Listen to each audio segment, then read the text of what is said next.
Hello, everyone. Welcome to Science and Sorcery. My name is Apollo, at Tonard Apollo on the internet, and this is Cry of the Banshee, a Monster of the Week actual play one-shot. Hello, everyone. Let's look at all our players. They're all gorgeous. They're all beautiful. They'll introduce themselves to you in just a second.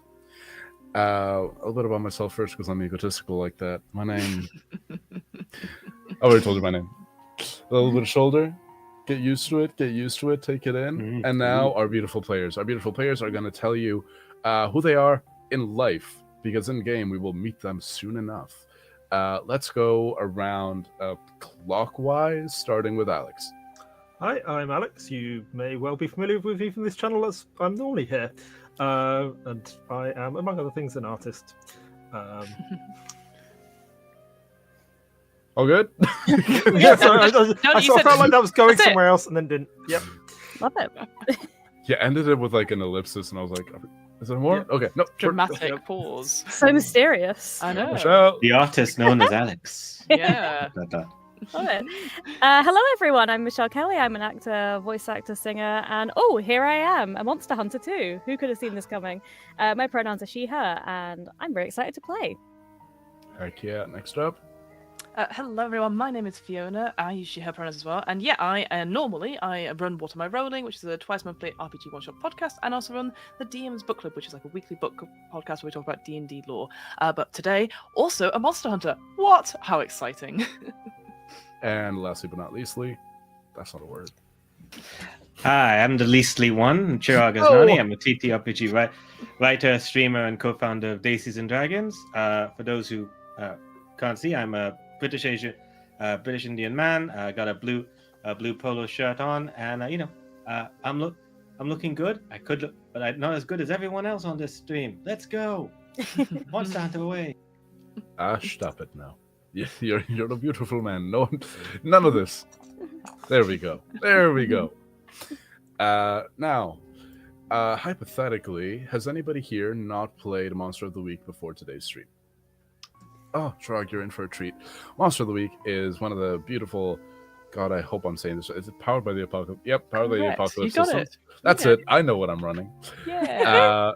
Very simply, you all are going to be taking on a different playbook style of hunter. These hunters are inspired by lots of media from, like, your Buffy the Vampire Slayers, your Supernaturals. You are somehow attuned to the supernatural world around you. And hey, it's your job, it's a living. You gotta start. You gotta get those spookies and put them back where they, out of the Phantom Zone, maybe. I don't know. Or just tell them to go away. Exactly. You all get it. Every roll will be made using 2d6, and you will have access to general moves like kick some ass or help out or act under pressure, and then you will have some moves that are specific to your playbook depending on what you roll with these 2d6s plus whatever is enhanced via your stats and your abilities. Sliding scales of success, and I can work. I was like, I can talk. I forgot to breathe in the middle of a sentence, but I think that's enough explaining mechanics. I think that the audience and you yourself, you will all learn as we go. So, are we ready to go? Yeah. Let's do it. Hell yeah. Lightning flashes over Willowwood Manor, home of the famous Willowwood family, pioneers of the world's finest freelance monster hunter app, Hunter. Standing at the entrance at... sorry. Right. Wait. Yeah, it's Hunt with an R. Yeah, for sure. Standing at the entrance, an unnamed butler holding an umbrella over a woman's head stands. The woman is older in an extravagant black dress lined with a gold trim, heavy fur coat across her shoulders, and blood-red lips pressed to a cigarette holder that's struggling to stay ablaze at the edge of the downpour. She looks out onto an open courtyard with perfectly manicured gardens lined with these enormous head statues of all the family members throughout history, in front of which sits a couple rows of cars. All the rest of the family waits inside. The hunters are yet to arrive, and they're almost late. So, who gets there first? I feel like it would be Alex. Sure. Yeah, I was thinking that seemed like the case. So you said, Yeah, Alex, I please do crash describe your relay. characters. Okay, so I am playing Will Dunkley, who, as a sort of Cliff Notes version, is Transmask Velma from Scooby-Doo. Perfect. They are, yeah, they're quite short, just a little on the pudgy side, and just slightly suspicious of this whole expensive manor, because it's probably someone trying to pull some kind of property scam whenever they're invited somewhere like this. Hell yeah. Yeah, you rock up. The lady at the door and looks at you, just kind of raises an eyebrow expectantly. What time of day was it? Sorry. Let's say dusk. Yes. Good evening. I believe I have an appointment. Wait out here till the others arrive. I don't very much fancy walking you in and out all evening. Sure.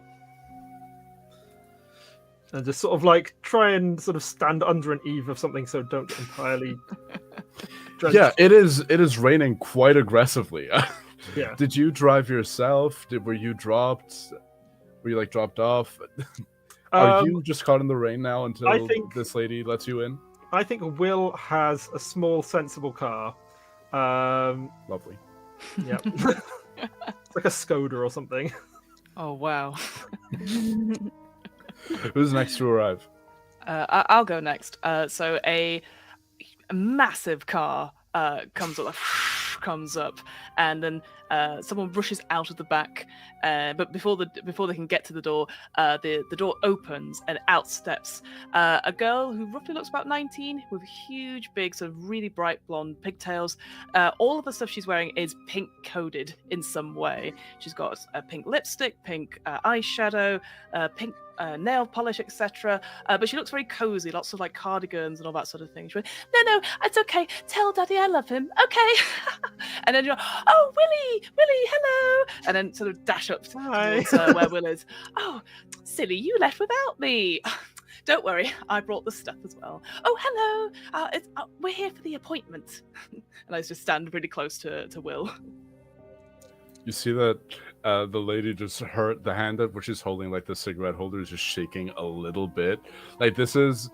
She is dressed in all black. It is your typical spooky, somber evening, and then just straight up Barbie shows up. Yeah, pretty And much. she's just kind of She gives a look to the butler. They exchange a look, and he doesn't say anything. I have to say, your house, wow, it really has vibes. Vibes. Oh yeah, it's a compliment. Sorry, sometimes the older I say this to all. Sometimes the older generation don't get these sort of things. So vibes means really cool, really with it, and you really got you're matching the weather. That's really cool. Props to you. Will just sort of slightly inches away. The only thing I am with, darling, is patience, and I am running out of it. Where are the others? She mumbles under her breath. Who's next? There's a crunching of footsteps up the probably extravagantly long driveway. As you know it. You see a shape start to emerge of somebody who's got the perpetual hunched neck of someone who's always on a screen. Yeah. And even right now, in fact, she is dripping wet. There's water dripping off the edge of her nose, but she's holding in front of her a Tesco bag with the shape of a laptop inside, and she has one hand inside, and she's just Yes. She fully snaps her cigarette holder. She kind of looks and it's like, oh, a kind of Tesco bag over the shoulder, and it's like, hey, Kendra, Will, it's been so long. Oh my gosh. Oh my gosh, come here, and I'll envelop you in a hug, like squeeze hug. you, like. You are now very wet. Oh, that's fine. That's fine. Oh my Alright. God, you should have. I didn't realize we were doing the same job. I could have given you a lift. Oh, Daddy would have absolutely given you a lift. Oh, that would have been good because the train was delayed because of. Oh, darling. Well, I think that they're like putting in the secret train. Yeah, I told you about the secret train. Oh, yes, we did talk about the secret train schedules. Yes. HS3. Yeah, it's coming. Was that the one with the mole men or the one with the lizards? Moments don't use trains, they have hovercrafts. Do keep up, Will. Yes, stick with it, Willie. Anyway, hi, nice to meet you. Hi, I'm Lizzie. She doesn't say anything. The older woman doesn't say anything. She has snapped her cigarette holder just from the sheer clenching of her fist in sheer anger. And you see the unnamed butler gives her just provides a new cigarette holder from just a stash that he has. It's from like Hammer Space. He just pulls it out, lights it. You should be careful smoking those things. I hear they use them to get nanobots into your bloodstream. Who's next? At this moment, you can hear before the van comes, like the vroom of the van, as also it's accompanied by like dark kind of rock music is like coming in from like the distance as you see this huge van that has clearly been painted over with this new design, which is large green Ouroboros snake wrapped around on the outside, biting its own tail across in like cursive kind of Norse runes. It's written, "The Great Nidhogg, spooky investigator, ritualist, does not do children's parties anymore." As it's like driving. Concerning. The anymore is smaller letters. Yeah. Drives so in as real. you see popping out of the front seat, the music still like blaring. We see the mighty Nidhogg, dressed very top hat, but with Chris Angel kind of attire. Got a tattoo and like black eyeshadow, which somehow clearly is water resistant because it hasn't gone out in the rain. Perfect. As he like pops out, so like I have arrived. It looks like he's floating down, but anyone's like actually playing like Will. It's like it's clearly like not actual magic. It's a magic trick that should make him look like he's like levitating down, and then right behind him, woof, almost like knocks him down. You see a large border collie that you think that is, a plush toy. It is a plush toy that has come to life, barking. Fenrir, behave yourself. Oh, what are you doing? Get back in. See, the dog is just straight up going to like one of the hedges and just starts peeing on a hedge. Don't do If that. it's a plush toy, what is it peeing? Don't ask questions you That's for don't want you to to answer. figure it out. One That shot. is, Alex, hey, I invite you to think about that. I Yeah. choose to picture like those like polystyrene beads just in a little stream. Yeah. No, it's hold that. on. He then grabs a waterproof jacket, puts it around Fenrir, little yellow, big bright yellow one. Like, you can't get wet. Come on, and then just like ups it down, like then straightening himself out as if that didn't happen. Steps towards the lady, presumably woman of the house. I have no idea what her thing is like. Hello, I am the Great Nidhogg. It is an absolute pleasure to meet you. If she has a hand out, even remotely, he like approaches. If she doesn't, he doesn't do that. Well, Although he would have. I'll leave it up to you. The hand that is most out, one hand is in her pocket, and the hand that is most out is like slightly away from her face, holding the cigarette holder, and it is starting to move up. So there's a split second where you could reach in for the handshake. Oh no! If her hand has the has a cigarette, in it, instead he like goes over to it, and then the cigarette lights. Yeah. True. Yes. And gets rid of the nanobites. Oh my God! You guys are here. Nidhogg, hey! How's it going? It's good to see. Hey, person I kind of know. Great researcher. Good to see you. He's excited to see everyone. Then he sees the Terra and Pink like, Oh shit, this is real. How have you been? Hi. It's Been great. good. Been Good really to good. How's everything at because we. Oh, I remember. yes. It's all been resolved, hasn't it? Yeah, we got the burn marks out of the van. Yeah, good times. Great. I'm so you're- happy for you. I'm so happy for you.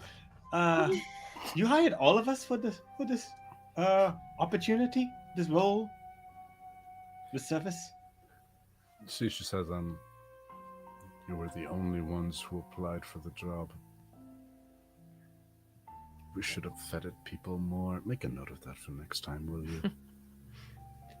Don't worry, there won't be a next time in this specific haunting, because you have the great master of magic and others who will solve this issue. No problem. Phil, and then stops him from doing whatever he was about to do in the bushes, grabs the dog and brings him closer. Don't mind the little guy. Control your dog toy? It's not my business. She walks into the house. Now that she's walked in, you can all see that the manor itself, it's this enormous Gothic house. It's clearly a very old building, but that has had a lot of modern renovations onto it. So there's a full extra wing to the house that is very modern, very brutalist style. There is the Gothic front part.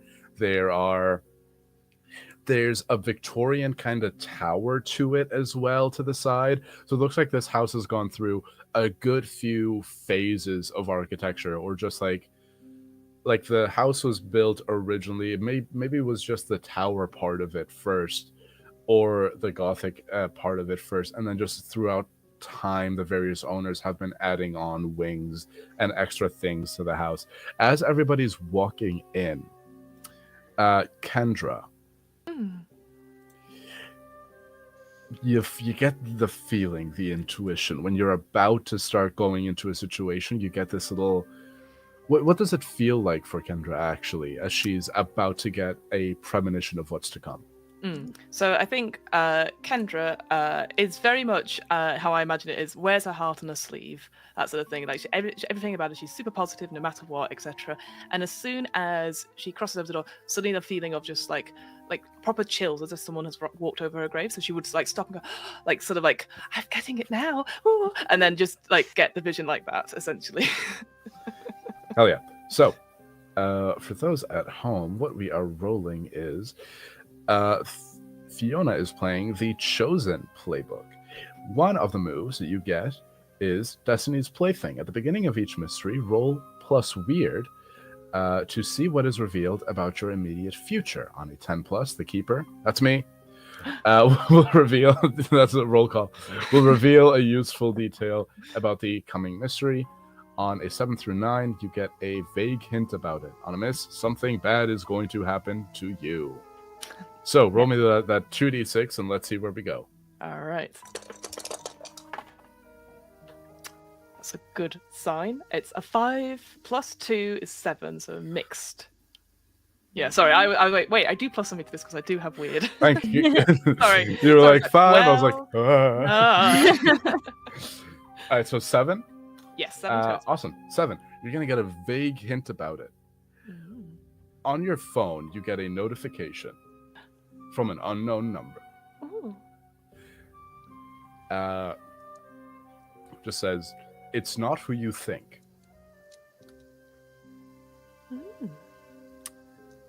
It's one of my admirers. Put the phone away. For sure. Kenny, you always have so many. Lizzie is ringing out. She's taken off her anorak now, so you can see her just explosion of colors outfit. She's wearing too many mismatched things. If the pink of Kendra was too much, this is 10 times more awful, because at least Kendra coordinates. This is a mess. But she is ringing out the anorak onto the hallway floor, and then she kind of shoves it into the Tesco bag. With the laptop? Yeah, right in there with the laptop. Oh, that's bad. I just got a new cover for it. It should be fine. It's fine. Right. Is anybody doing anything outside? Anybody want to chat? Anything? before you all head into the house and get like the briefing? I think Nidhogg goes to like try to speak to Will a little privately before they go in. Like in a quiet way, so others kind of like, hey, Will, it's good to see you. I haven't seen you since Christmas. But I know you don't like. How have you been? I've been doing well. Good, And good. your shows? Great. It's ever since I went solo, things have been great. Less cannibal clowns. That's which I consider a good sign. I assume you don't want anyone. I assume you want to keep it that we don't know each other. I know you got very angry about the old website where I linked to the article and things. I assume you want to keep down the down low. Yes. Let's stick with that, please. Sure, of course. Yes. Yep. No worries. No problem. Phil immediately starts trying to lick your face. Like, Phil, calm down. I think Will actually likes Phil. Oh, that's It's just like, you're sweet. Like you, Phil. I like seeing Phil. Yeah. Not sure about my cousin so much. Yeah. Spoilers for those at home. Mm-hmm. God, we all have that family member. Where you're like, I'm only here for your pets. Exactly. We all know it. Yeah. I as Lizzie is sort of ringing out stuff, I'm like, oh, I might have something, and I'll bring out like a really horrible spotted handkerchief, and I'm like, why don't you could clean yourself up? Have you been? Anything more on the forums? Yeah, okay. So there's this user who's popped up, and I'm pretty sure this one is the chosen one. Right, Like 90% sure this one's the chosen because Uh-huh. they just seem to know where stuff was gonna pop up before it popped up. And that to me, like they were like, oh, Hunter app's gonna pop off this week. So obviously I renewed my subscription and here I am. Yeah. So yeah, I'm pretty sure they live in Delaware, which is a very, very haunted place. Oh, it is, Delaware. Yeah, I think I went on holiday once or twice there, but it was all good. We had some pictures with, I've told you about Uncle Bigfoot and everything like that. So yeah. Oh, yeah. And did you see any of the Dellas? Yeah, all of them, I think. Yeah. Yeah. And the werewolves, obviously. Yeah. Well, I mean, they were out of town. I think they had like some sort of special thing going on. Oh, yeah. The lycanthrope conventions. Yeah. Yes. Yeah. Well, let me know if anything happens with that user. I'd love to connect. You know what it is. Chosen's being chosen and all that sort of thing. Oh, Kendra, it's really cute. Obviously, I mean, you're great. Yeah. But the chosen one. That's a whole other kettle of proverbials. Well, you never know. Never know. Yeah, I'll hook you up. But Oh, so sweet. yeah. What's up with you? Any more horses? On you? Well, I did ask for another one, yes, but unfortunately, no, I apparently need to do more training, so that's why I'm here, and obviously, I don't know if I told you. So I found out that Will, and I point to Will, I'm like, Will is actually my mentor. So I just, a couple of months ago, I just popped up and I was like, hello, it's me. We're destined to be together and solve crime. And he, we're working on it, I think. I think he's under a lot of pressure. So I thought I would come, and I saw that he'd answered the call as well. I thought, well, I'll just come too, just in case. That's such a good idea. He's a great guy. He took some useless old artifacts off my hands at one point. Yeah, I got them in one of those like Amazon mystery boxes of haunted artifacts, but it was a scam. So he took them off my hands. He's a great guy. Yeah. Oh, I did remember. I did have to go rescue him from the dimension. Yeah.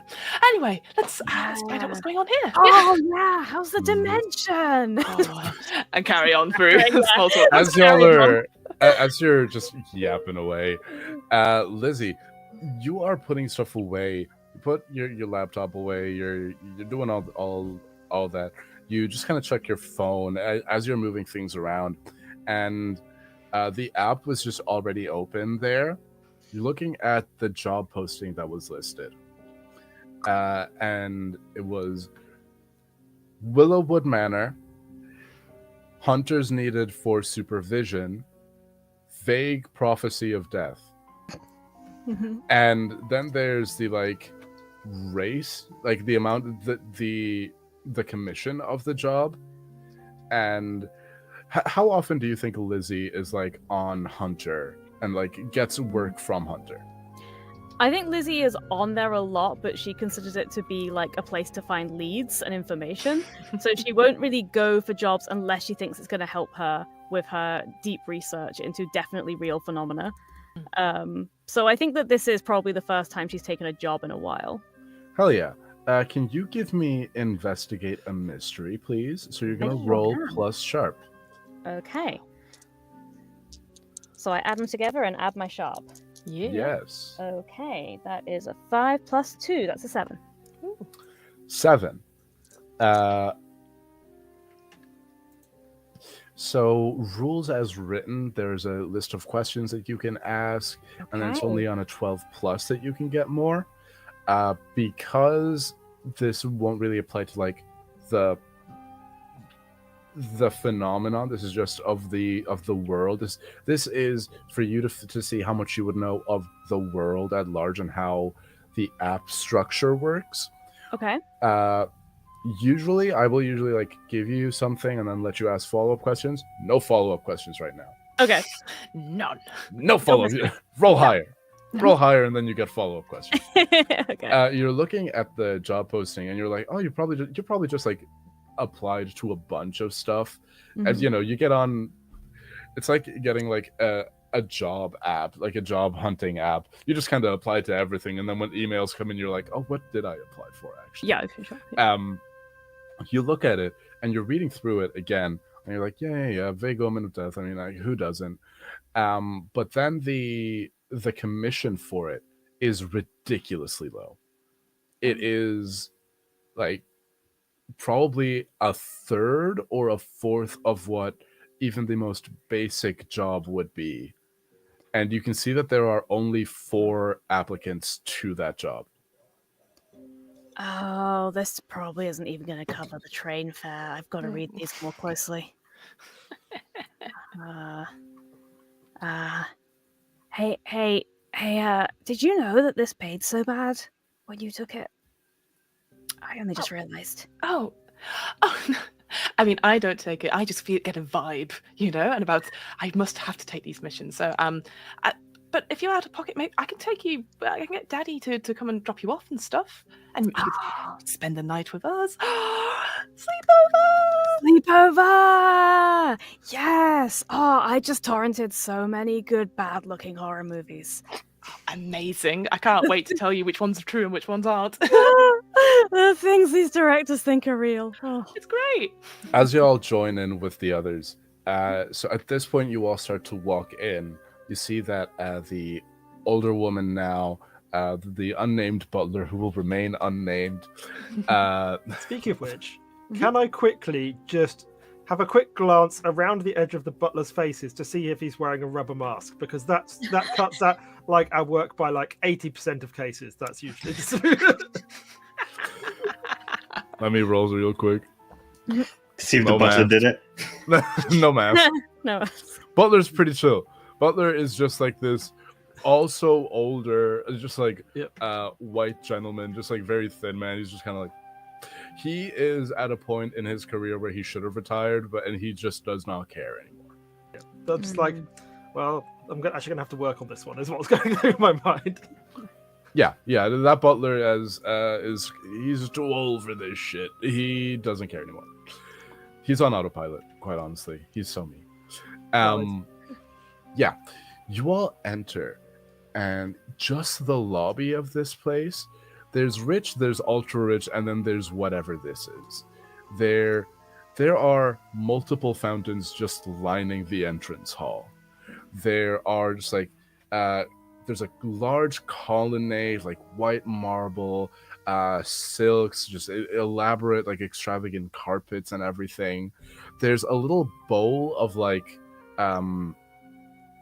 there's a bowl, like a little altar thing close to the big double doors. These like enormous, like big, heavy double doors that have two like carvings of two enormous willow trees that with branches that extend high into the heavens and roots that go deep into the ground, carved onto the door. And this little bowl next to it that you would assume would have something like party favors for when people leave like big events, and there's straight up just like the latest in whatever smartphone is just there. There's just like a few boxes of like new phones. There's an iPad. It's like there's a little sign that just says one dip per person. Like Lizzie immediately shoves her hand in there yeah, girl, go ahead. Yeah. and pulls out a phone. Yeah, you pull out like the newest smartphone. Oh, sick! I can take this apart. She puts it straight in the Tesco bag. Oh no. Yeah. I want to see if it has those weights in it that they use to count the steps you're thinking of taking. Thinking of taking. Perfect. See the older woman now. She kind of she was wearing a little hat. She pulls the veil back. You can see her now. Deep wrinkles, but a very like you know when you see a like supermodel rich person and they're like I can't believe that you look like 40, 60 years younger than you actually are. It's like, well, girl, with that amount of money, I'm gonna look like a baby. Yeah, it's that. The only thing that really gives away her age is just the deep, like, searing intensity of her gaze. She says, I am Penelope Willowwood. Don't pick names for your NPCs' families that are essentially tongue twisters. It doesn't work out. I'm Penelope Willowwood. All the family is in the sitting room, well, main sitting room at least. We'll bring you in. We'll introduce you to everyone. There's not much for you to do today. This is a precaution more than anything. So we have some catering. We have a catering service that's come in to do little bits of confectionery. You're free to treat yourselves to those, but don't go too outrageous with it. This is a family event, after all. Any questions? Yeah. At the point of confession, was like, oh, that's very reasonable. Stomach rumbles like he hasn't eaten in days. Yeah. So kind, so kind. Could you tell us a little bit what we should know about it before we go meet your lovely family about this grand supernatural precautions that you wish to take? Mm-hmm. Yes. Well, my granddaughter. No? Granddaughter? Professor Oak vibes here. She kind of just turns to the butler. The butler says, your daughter. Yes, my daughter. You know, they all blend into each other generations. My daughter has some latent oracular abilities, and she went on this big rant and rave about how we should all be protected, how we should get security, and blah blah blah blah blah. Unnecessary. My husband is going to die any day, so what's the point in trying to safeguard against someone dying? But anyway, yes, she'll be inside with all the others. I think they're still going. Oh, at this point in the night, they may have started talking over the will. So we'll bring you in. Yes, she's overreacting. Sorry to hear about your husband dying soon. No, he's upstairs. He's not dead yet. He will be soon. Yeah, a few months maybe. He's on his way out. Oh. She turns around and says, "Taking a sweet time."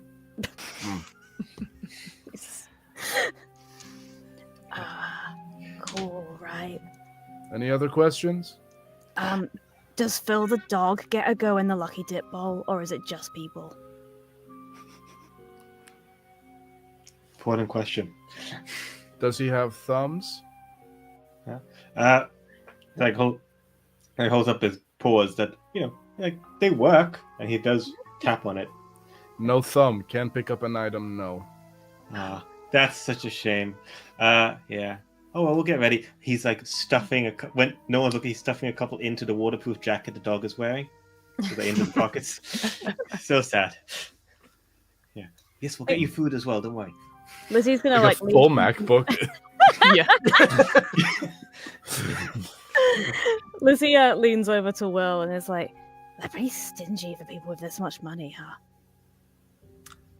That tends to be the way with the rich. Oh, You kind of forget how much money is money. oh, that makes sense. That makes sense. Yeah, as you're talking about, like, yeah, they kind of forget how much money is money. There's a few years ago, you remember that there was this fad in like housing design and like interior design of like transition rooms that aren't really for anything, but it's like, oh, you need a space to transition from the energy of the sitting room to the energy of the foyer, of the entrance hall. So you see it, there's just like a room that you walk through that the walls definitely weren't part of the original floor plan. Like, this is recent construction. It is full gold, and there is just one big ass painting on one of the walls opposite the windows. You just walk through there into this big, enormous sitting room. This sitting room is bigger than a lot of apartments that I have seen in my life as a person. There are 5 luxurious long couches. There's a few armchairs. There's an enormous fireplace that's crackling. There's some doors that go to a side room, and you see that there is a man in a suit there that is talking to 3 other men. Then there is a woman, and there's a woman also with the 3 men. Then there's an older woman and a younger woman both sitting on one of the couches, and then on one of the armchairs, just kind of curled up, there's this like young teenage boy. As Penelope walks in, she says, "Everyone, the hunters have arrived." This is what they do.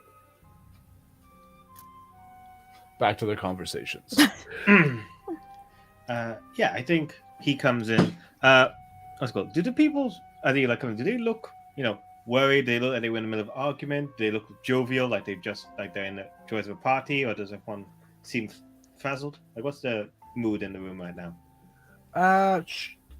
You know what? Give me read a bad situation. And that is a sharp roll. Yes, That's roll great. plus sharp, please. Exactly. I've got a mighty -1 to this, so let's Oh. go.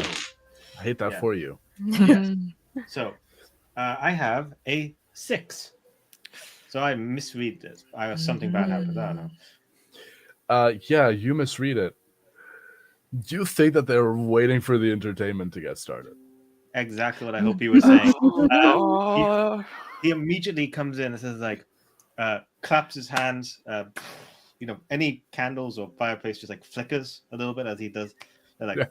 "Hello, everyone. Do not worry. It is I, the great Nidhogg, along with some other fine hunters who are here to solve your problems, as if the fates themselves have summoned us." As he's like saying this, he like does that fake Chris Angel levitating thing that's going on. And I'm trying to put on a show, which is a spooktacular move to entertain people so they feel joy and forget their troubles. As he's like doing this, like the lights start to flicker and like his eyes go back, and just the lights flicker around as you can like feel like, ooh, lights are happening. It's a little bit like a stage show at like the astronomy, where like you feel like the lights and darks are like flickering and just feel and then just like this warm and then just this warm vibe around, like you feel a sense like this is a powerful person. Light is coming off of him.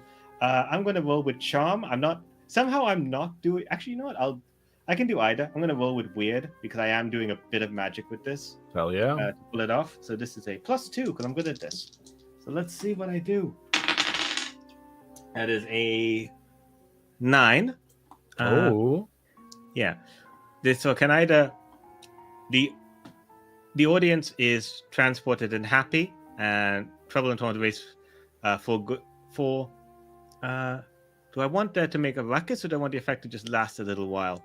I'll just have it last. I'll just have it last a little while. We don't need to start a ruckus yet, even as that's. You see Even if that that's funny. pretty much everyone gives you like a second look, and a lot of them just kind of give off a little chuckle before they go back to their conversations eventually. One of the family members actually comes up to you. There's this woman in her like early to mid 40s. She's wearing a like long, flowy suit. It has dress. Sorry, not suit. It's like a white. It's a white suit. There's long skirt to it, and there's some pieces of like black lace embroidery along it. So she has this like both a black and white dress going on. She says, "Hi, I'm Calypso. It's lovely to meet you all. You're all the hunters for tonight." Mm-hmm. Indeed. Yeah. Indeed. Hello. Yes. Are you the young prophet that we heard from Mrs. Willowwood? Yes. My mother talked me down. I wanted more, but four will be enough. Four's good. Four's good. So, like, what is it that you think is supposed to be happening? Any info you have would be handy. I'm not. I never really tapped into all of this side of things. You know, business school and everything was a little bit too important. But Yeah, business. Yeah. you know, these things they don't leave you alone. So a couple weeks ago, I just got the premonition that someone was going to die tonight. So that's why. She says someone's going to die. Penelope from across the room says, "He's 99. Of course he's going to die." And she says, "I didn't, but I don't. I think it's more than that." So, What makes you think that? well, people die all the time, and I don't get a little ping on that. So it has to be significant. Did you? Was it someone that from? Was it just anyone in this room? Was it like any flashes or anything like that? Because I also get pings every so often.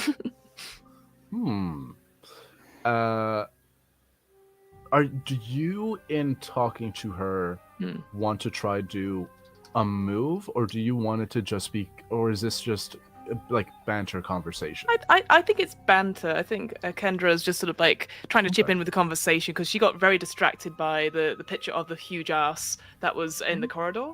So because you said huge ass picture, and I was like, yep, that's exactly what I got in my Yeah, head. it was a very big donkey. My God, yeah. It was like, a very big donkey.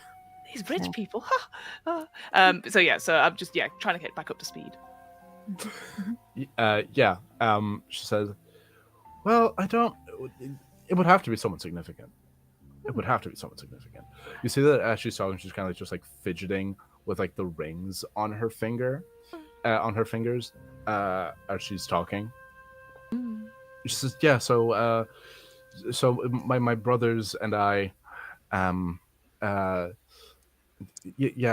brothers and my partner, they're all taking care of all the family business because I'm not in the place. I'm just a little bit worried about tonight. So it's good that you're all here." Sure. Is there? Do you often gotten pings before, and how did they usually result? Like, have you prophesied the death before that came through? Have you prophesied something supernatural? What kind of things have you prophesied before? Do I want to be? What direction do we want this to go in? Do we want it to be serious or do we want it to be funny? I think we want it to be funny. You saw the mole man too in the Havakas? She just says, "Well, I got when I met my partner. That was a good one. Mm-hmm. And also when my brother Hannibal got his butt stuck in a crate. That was a big one." Oh yeah. Okay. It's important. from across Don't the see that room. coming. Also middle-aged, probably just like around her age. Around her age, if not probably the exact same age, they have a very big resemblance. You actually think they might be twins, Calypso and Hannibal. And he says, "Hey, don't talk about that. Not to strangers." How old did you say Hannibal and Calypso looked? Middle age?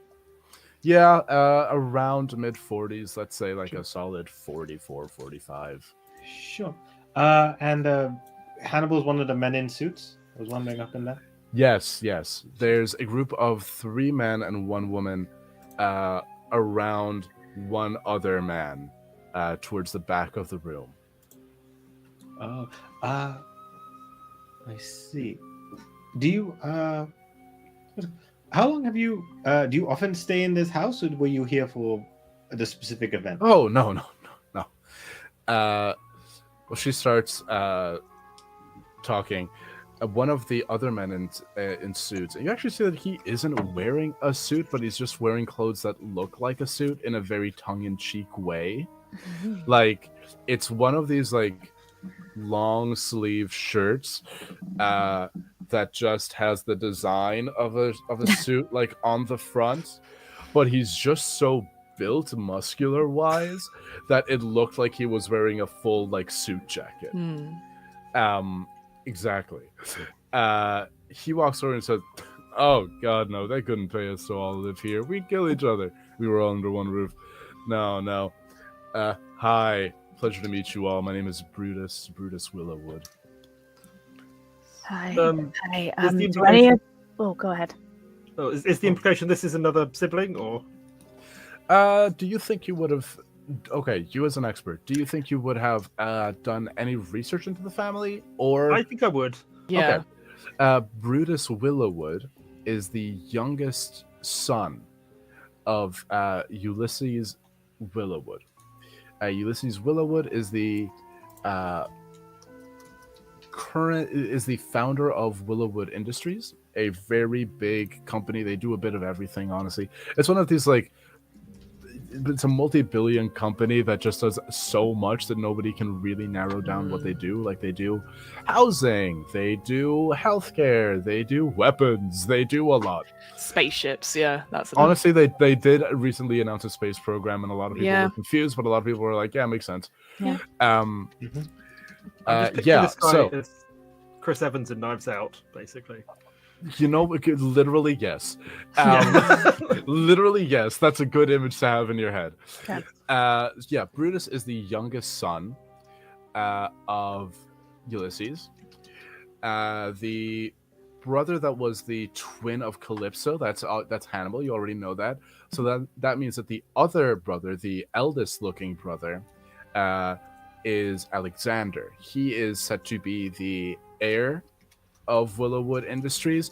You know that Hannibal is opened up the tech side and like the web development side of Willowwood Industries. He is actually the creative mind and lead developer behind the Hunter app. Brutus, and then the woman that is also there is called Sophia. Sophia is, from the conversation, Calypso's partner, but Calypso hasn't been in the media that much. Sophia usually is, because Sophia has like this like big talent agency and is like a big name in Hollywood. She's like a big Hollywood producer. But Brutus, you know that Brutus is sort of like the little outcast of the family. Like he was the youngest kid. He knew that he wasn't going to inherit the vast majority of the money. Like, he'd still be rich, but not with any of the cool stuff. Brutus makes his living mainly because he is a like famous like Formula One driver. Ooh. Wow. Okay. A lot of pies, a lot of fingers. Yeah.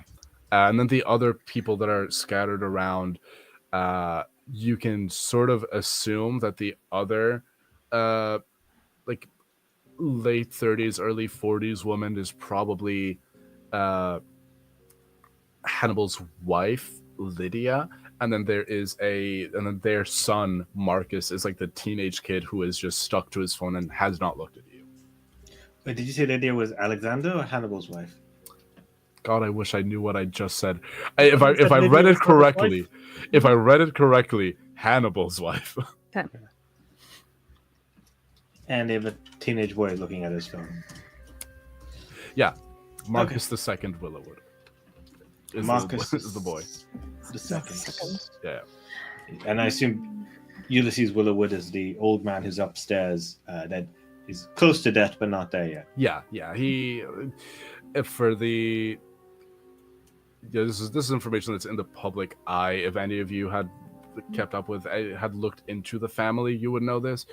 Ulysses Willowwood has like some sort of degenerative disease. He's been like bedridden. He has a top of the line healthcare around him 24/7 because obviously he can afford it. Alexander has been being the figurehead of the company for the last while. He is not he is not CEO in everything but name at this point. Sure. Yeah. So was there another old man in a suit? Or was that someone we've already covered? There's an old man in a suit. He's not part of the family. Okay. So that's you don't know. I see. That's just some guy. He is an older, probably the same age of like Alexander. So he's nearing his 50s. Bald man, like a big beard. Bald black man, big beard. I'd love to go over and talk to Hannibal. Oh yeah. Hannibal is talking to the guy, but he sees you approaching and says, yes, can I help you? Yeah, I'm hoping so. I'm given to understand you're kind of the tech head of the family. Well, yes. I believe you were all contracted off Hunter. Tell me, what's have you had a pleasant experience on the app lately? Yeah, I was thinking there could be some kind of minimum payment equated to wealth of the client situation implemented, but I'll go through your feedback forms. But I actually wanted to ask you something really important though, which is the Wi-Fi password. Yep. Oh, we actually we don't have Wi-Fi here. We have our own private network. But if you can just if you want, we can get one of the service workers. They can probably link you on to that. That would be amazing. Yeah. And then I can send that feedback form straight away for you. Yes, please. We really do appreciate all the feedback that we get. Yeah. The name's good though. Really good name. Hunter. Yeah. Hey. Because of what we do, it's cool. You find a naming convention that works, don't change it. Yeah, that's so wise. Do you know what's going on, like in terms of this vision? Like, what do you think about it? My sister's always been talented in ways that I haven't. I don't take it very seriously. That is actually why I full disclosure, I didn't set that up on the app. I think that was my mother who did it. It's scaled to threat level, so this is a precaution, so it's barely anything. I see. Okay. Do you not trust your sister because of the crate butt thing, or? You're not family. You don't get to bring that up. Sorry. I'll go see about the Wi-Fi. I mean the private internet. I'll just do.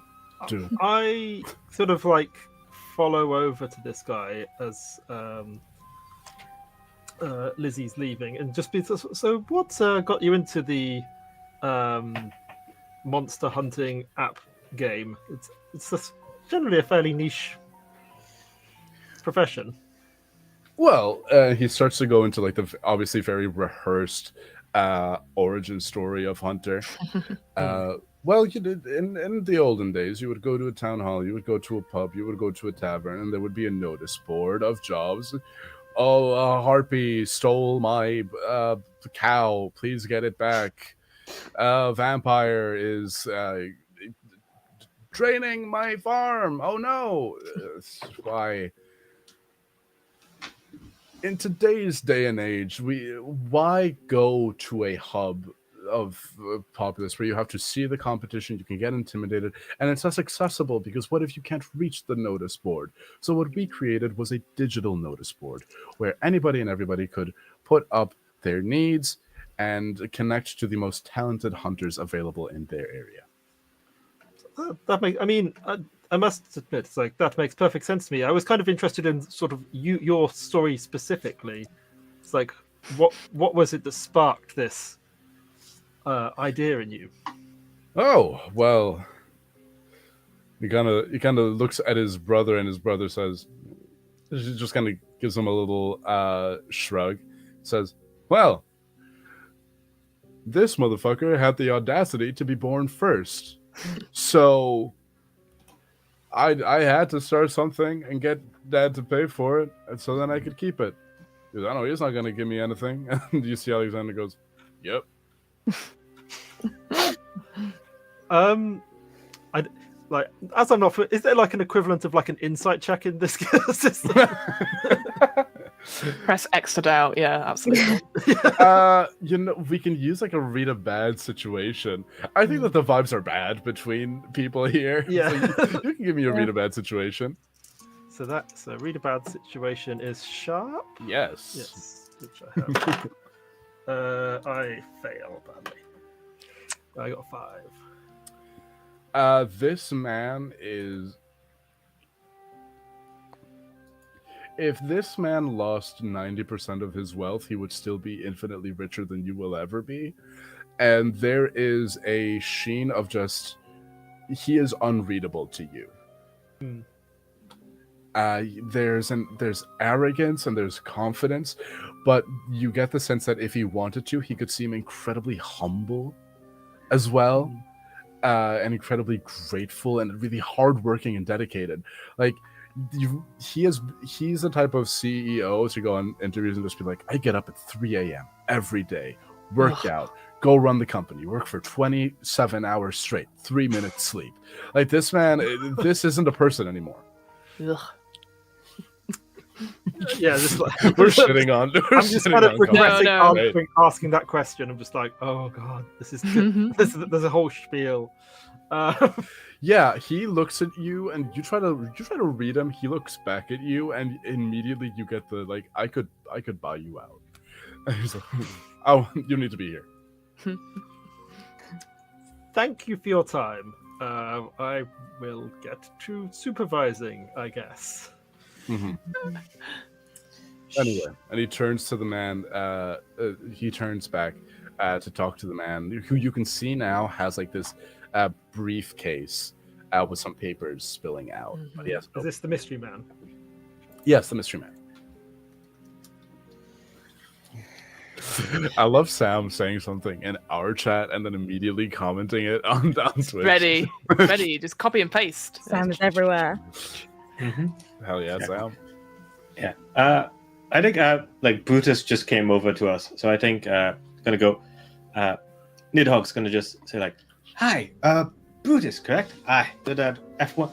You're that famous F1 driver. It's such a pleasure to actually meet you. I'm gonna try and use my easygoing ability to try and just make a good impression on someone I just met. Yeah, do you have to roll for that, or does that just happen? That's charm. Oh yeah, Let's roll go. plus charm. That is a mighty 6. Good thing Chris Evans hates me. On a 6, 6 or less, they think you're playing them, and they'll not trust you or your companions. I'm sorry, guys, I fucked us. He looks at you and says, "You watching that F1? Yeah, right. You're a hunter? Yes. I'm pretty sure I saw you at a children's party." That was a long time ago. Also, what were you doing at a children's party? Also, you do children's party. I was going to ask you the same thing. No, I'm saying that you have the look of someone who would. How could you say that? Fenrir! And you see his adorable dog just like running between his legs. I am so sorry about this. I am He goes, so sorry about weird dog. That dog isn't real. Don't listen to him, Fenrir. Don't listen to him. You're real to me. And to the laws of physics. Okay. Yeah. You, dang, this is really the best we could do? Ugh. I'm gonna get cake. And you see that he walks out of the room, goes like, turns a corner, goes like down some hall. Shh, it's okay, Fenrir. It's okay. Is Calypso still here? Yeah, everyone's, the only person who has left the room is Brutus. Okay. Your vision, could you describe it to us? Like how you saw the death, or what gave you the impression that someone was going to die? Was it like She scream? Opens her mouth to go to talk, and there's a blinding flash of lightning and the roar of thunder. And when the thunder dies down, there's still, you all hear a high-pitched ringing in your ears, like when you've been standing next to a speaker at a loud concert for too long, and then when you leave, it's still kind of there.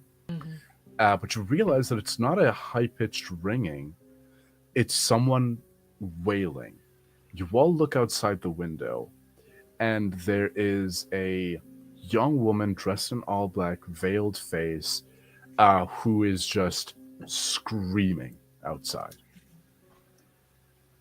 Calypso says, doesn't say anything, just points and says, "Her." Can I make a I've read about this sort of thing roll? Yeah, go on. So what do I know about what I, from the name of this show, presume is a banshee? So that's, What? No, could never. so that is an 11. Ooh. An 11. Give me 2 seconds. I'm just looking. What's the name of this move that you're doing? I've read about this sort of thing. Okay, so you're doing. Okay, so I've read about this sort of thing. Roll plus sharp instead of plus cool. When you act under pressure, you can feel your heartbeat starting to race as first it's the very loud crash of the lightning and thunder. What did you get? 11. An 11. A 10 plus. You do what you set out to do. Hey, what you trying to do? So I basically want to just get like sort of like spot like mystical assessment of like threat level, basically. This might be investigate a mystery instead of act under pressure, the way you described it. I think Actually, like I read a I you know what? If you want to re-roll it as investigate a mystery, feel free. I mean, it would still be the same roll anyway. Yeah, or or ask questions. That's fair. I'm happy to give you the spot assessment, so it's up to you. I'll go with the spot assessment. It's just like, are we in danger right now? Is what I want to know. Right. Okay. Spot assessment. Banshee. Otherworldly. Banshee is an otherworldly being who will wail as an omen of death. Usually appears when it's at big moments. So it's like when family or close friend is about to die. Noticeably, threat level low. Banshees themselves don't do much. They just are there to say, hey, you or someone close to you is going to die. Okay. And I quickly like look over the room and see if anything. Yeah, now you can see that it's getting louder and louder. It's gone from a ringing to straight up screaming. So a lot of people have started to like cover their ears and just sort of duck. Except for the little boy Marcus, who just kind of puts in like earpods and just continues to continues. He now has a switch. Yeah, that's what everyone's doing. Lizzie kind of shouts over the noise.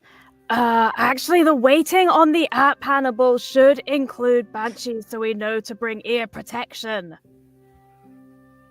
He says, put it in the form.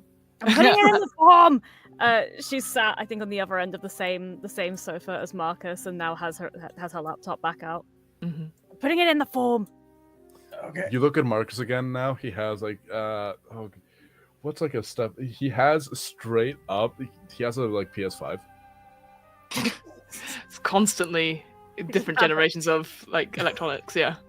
Each time you look at Marcus, just know that from now till the end of the game, each time you look at Marcus, he has put away the old console and is playing on a new one.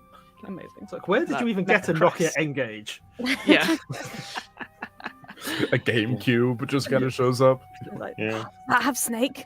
You got games on that thing? So Kendra this whole time has just been sort of like wandering around, not talking to people, because every time she's gone over to talk to someone, they've instantly gone, nope. It's like that Rich recognizes Rich, but they're like, I don't like your type. Yeah, but I think actually. I'm literally too bright, I think is the thing.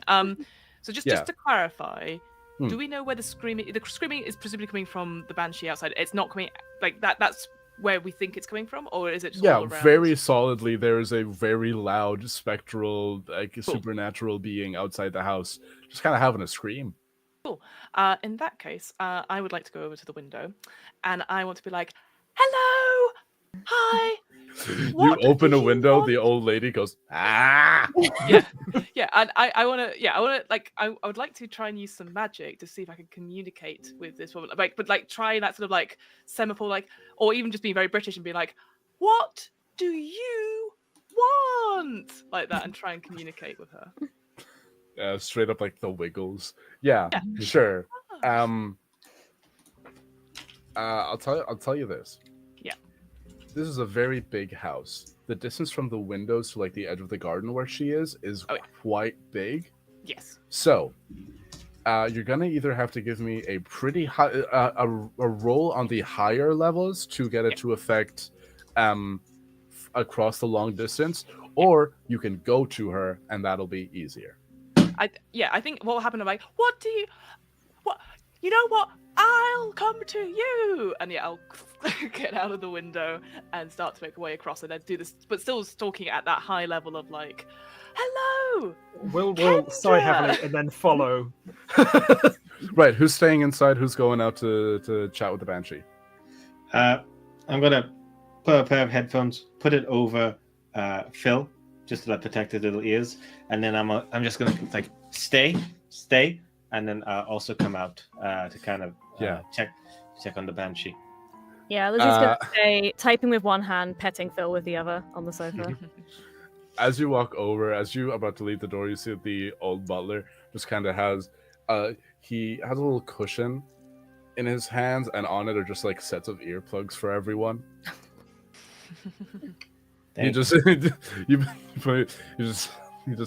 another day. And it sends you outside. First of all, I would like to apologize to the nation of Australia. I forgot that the Wiggles were Australian. It's been quite a while since I watched the Wiggles, evidently. Yes. You all reach the edge of the garden. She's still screaming.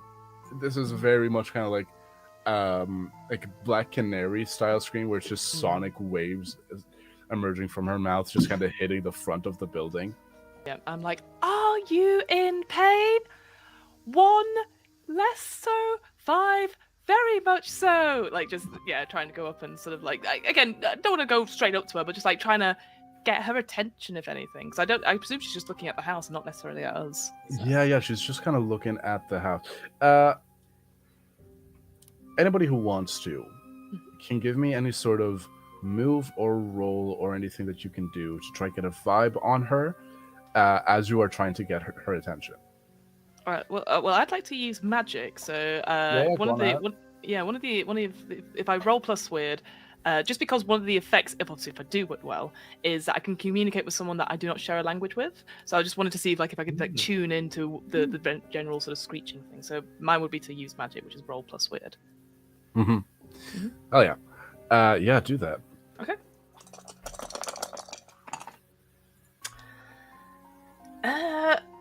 Well, good news. I do have a +2. Bad news. I rolled a 6, so it's only an 8. So it's a mixed success. So it works imperfectly. So I choose my effect, which would be to communicate with something that I don't think I share a language with. But the GM, the keeper, gets to decide the glitch that it has.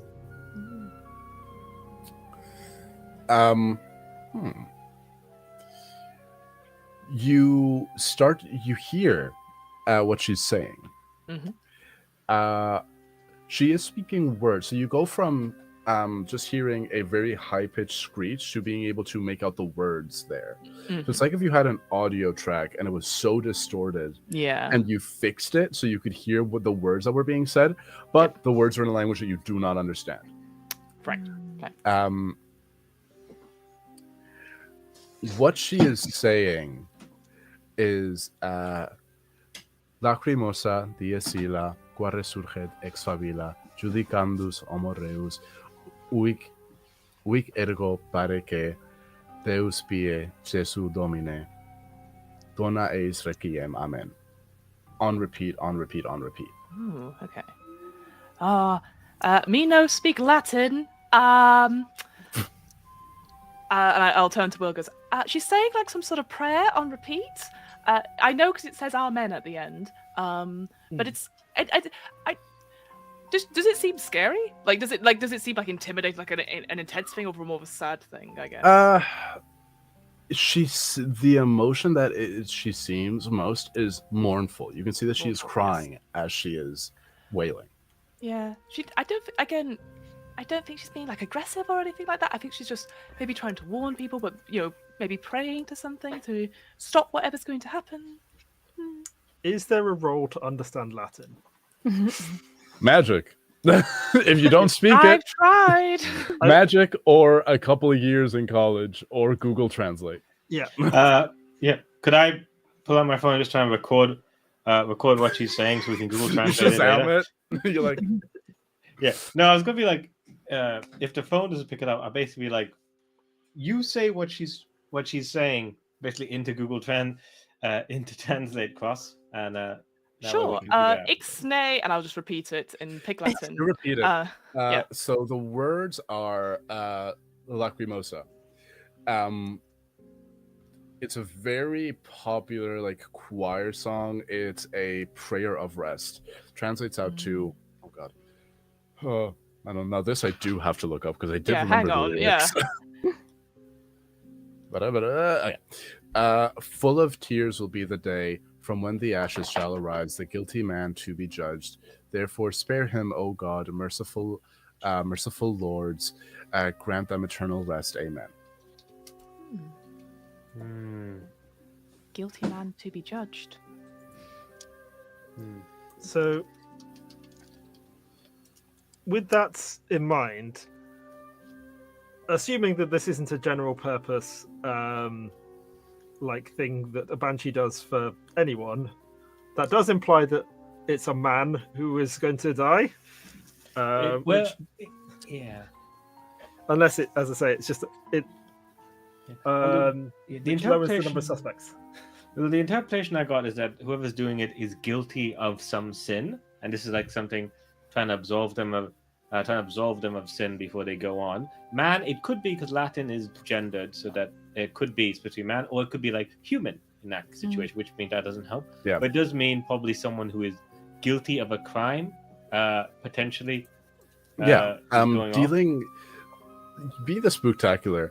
I'd say you would know because there's a certain theater to Catholicism, and that's the best way. There's a theater to Catholicism. Oh yeah. It's a prayer. It's a requiem. It's part of a funeral mass. So it's a funeral prayer, is what she is singing over and over again. It could be specifically directed. It could be just that. You see that you actually look, and yes, the sound waves are hitting the whole house, but they're actually aimed slightly up. Yeah. Maybe it's not a few months away. 1 second. Get out my phone. Press the key fobs on my car. And, I'm just recording this sound. If I put a backing track on this is going to be great. On the website, on Instagram for the SEO, just a banshee going off. The SEO. There we go. Actually, the second you bring your phone up, she stops wailing. The head snaps over to you and says, "Will you wail with me?" Damn right. 1, 2, 3. Presses the button. The key fob. The car starts playing off. Latin sounding rock, and then he just starts singing along with her. I have a song to like sing. I have music to like sing. There- I have magic. You're just auto-tuning a Banshee. Yeah. Yeah, damn right. I would like everyone to know that there is a person on YouTube that did a cover of "Smells Like Teen Spirit" in classical Latin. Yes, I know it. Y'all just Oh, start is it- y'all just start going for it. Mhm. Yeah, I passed it to Will to record. Actually, you know, I passed it to whoever's next to me, probably Will, to like record me going, doing the duet with her. Like this could be going wild. I think I passed this on to Kendra as this. Yeah, seems that- what Kendra's I go, thanks. I then don't record. I just go through your phone. I'm like, oh, and then you go through all your messages. Yeah, and I start doing social medias. I'm like, oh, you're not gonna get anything like this here. And I take pictures. etc. Hell yeah, perfect, iconic as you should. Perfect. Yes. Yeah, the Banshee's not even in these shots. No.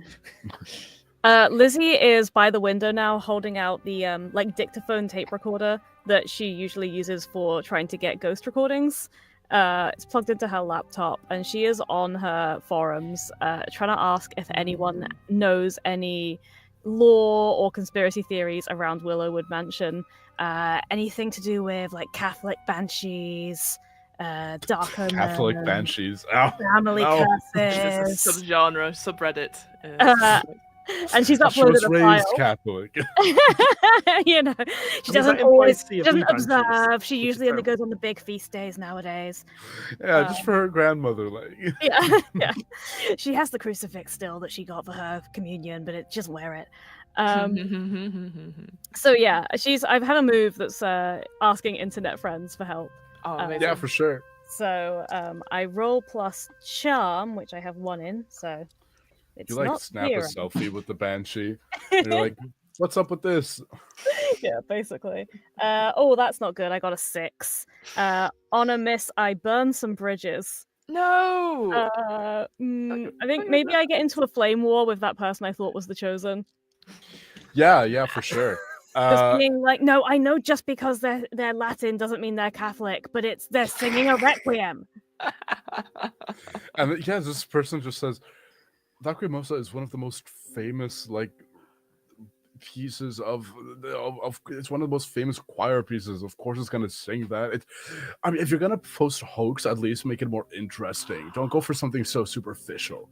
I would never post a hoax. You're a hoax. You said there was going to be popping off on Hunter, and this job is paid really badly, and I don't have earplugs. Yeah, this just kind of continues on for. There's a whole thread. There will be a YouTube apology by them later. Yeah, for sure. Ukulele apology incoming. Oh, no. The Banshee pulls out a ukulele. No. I'm sorry, I sentenced you to die, but you had it coming. Okay, so we've established Lizzie is not helping. Continue. Okay. Yeah. I was like, can I give you anything? No. No, No. she doesn't Not on deserve that. it.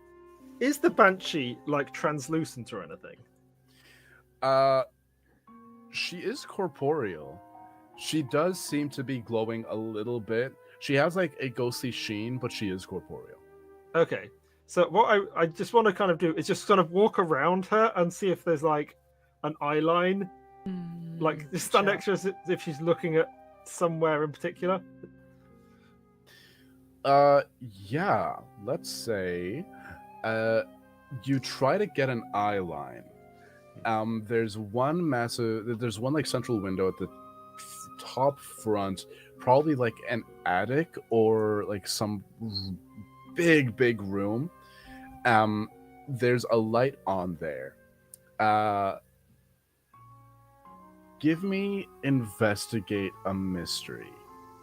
So that's sharp. Yo. That's a 10. Oh, Oh, 10. in fact, no, it's a 12. Oh, Whoa. 12. Ask me whatever you want, and you can ask follow-up questions. Nice. So this is basically just what I can get out of her eyeline. So I'm not going to be too unreasonable here. So would the light that's coming out of the window be consistent with, say, what was put on in like a room with like extensive medical equipment? So there's the major light, which is just the room light. Yeah. You can see that there are little like things that are blinking in and out of being lights reflected on walls. So there's probably like some sort of monitor there. But you can't tell because there's a person in like a catering in a nurse's uniform that comes up, and she is doing something next to what you have to assume might be like a dresser or a table or something next to the window. And then you also see the form of Brutus in that window. Yeah. And like I assume that like even at this distance I can tell it's him because he's just a slab of a man. Yeah, he's Chris Evans Knives Out. Yeah. So. Did you He say does not fit. Did you say it was Brutus and Penelope next to a window, or Brutus and Calypso? Brutus and like some nurse or something. Yeah, okay. Upstairs. Yeah. And I point this out to the others. It's like she's looking up there, and Brutus is up there in the window. Okay, sorry. We'll continue this sing off later. You've been great. And like he said, thanks for getting all the recording. I assume you completely cropped the Banshee out in every shot. Yeah, that you I've took. also cleaned up all your apps as well. They were all over the place. A lot of I've got cash. it's all nice and clean. Shall we go upstairs then? Just edited your dating profile. Yep. Yeah. As you start going back, Will, that's your name. I almost said Alex. Will, up in the window right before you leave, right before Brutus walks just like out of the frame of the window, you get just a little metallic shine of something that he is holding in his hand, something that is probably sharp. You guys walk back into the house. Where are you going, if anywhere, when you go back into the house? Well, I want to get Lizzie with us as well, so I'll be like, Lizzie, I think we found the source of the mystery. Come on. Oh, good, because this guy sucks and I am sick of talking to him. And laptop goes back in the Tesco bag. Okay, come on. I will quickly basically go explain what's just happened to Calypso and ask if she can show us up to this upper room. Yeah, you get back in. The Banshee quickly resumes her wailing. And Calypso says, yeah, is everything okay upstairs? We just okay? Well, we just saw Brutus in the window, and the Banshee seemed to be looking up to that window. So Yeah, that's... we think your brother's about to do a murder. Can you come up with us just to let us know everything's all right? I think Kendra and Lizzie have already gone. Like we're not waiting for pleasantries. Yeah. Actually, I'm trying to get the big. This was more just so we can find our way up there quicker than just like wandering around this. Oh yeah, no, big mansion bang, quickly. Oh yeah, no, Yeah, that's wise. That's very wise, which is why it's not happened. We're gone. Yeah. You all run, and as you are about to enter the room, as you were like just a couple flights, just a couple like steps up from the upper floor, because there's at least 3 floors to this house. Is nasty. You do actually see like the top floor has a very small landing, because the top floor of the house might entirely just be like a full mini, like it could be its own mini apartment, like it's full sized apartment, but it might just be like one room with like a little home office to the side or something. You hear a crash. You hear the dropping of something metallic to the ground, and you hear a loud thud.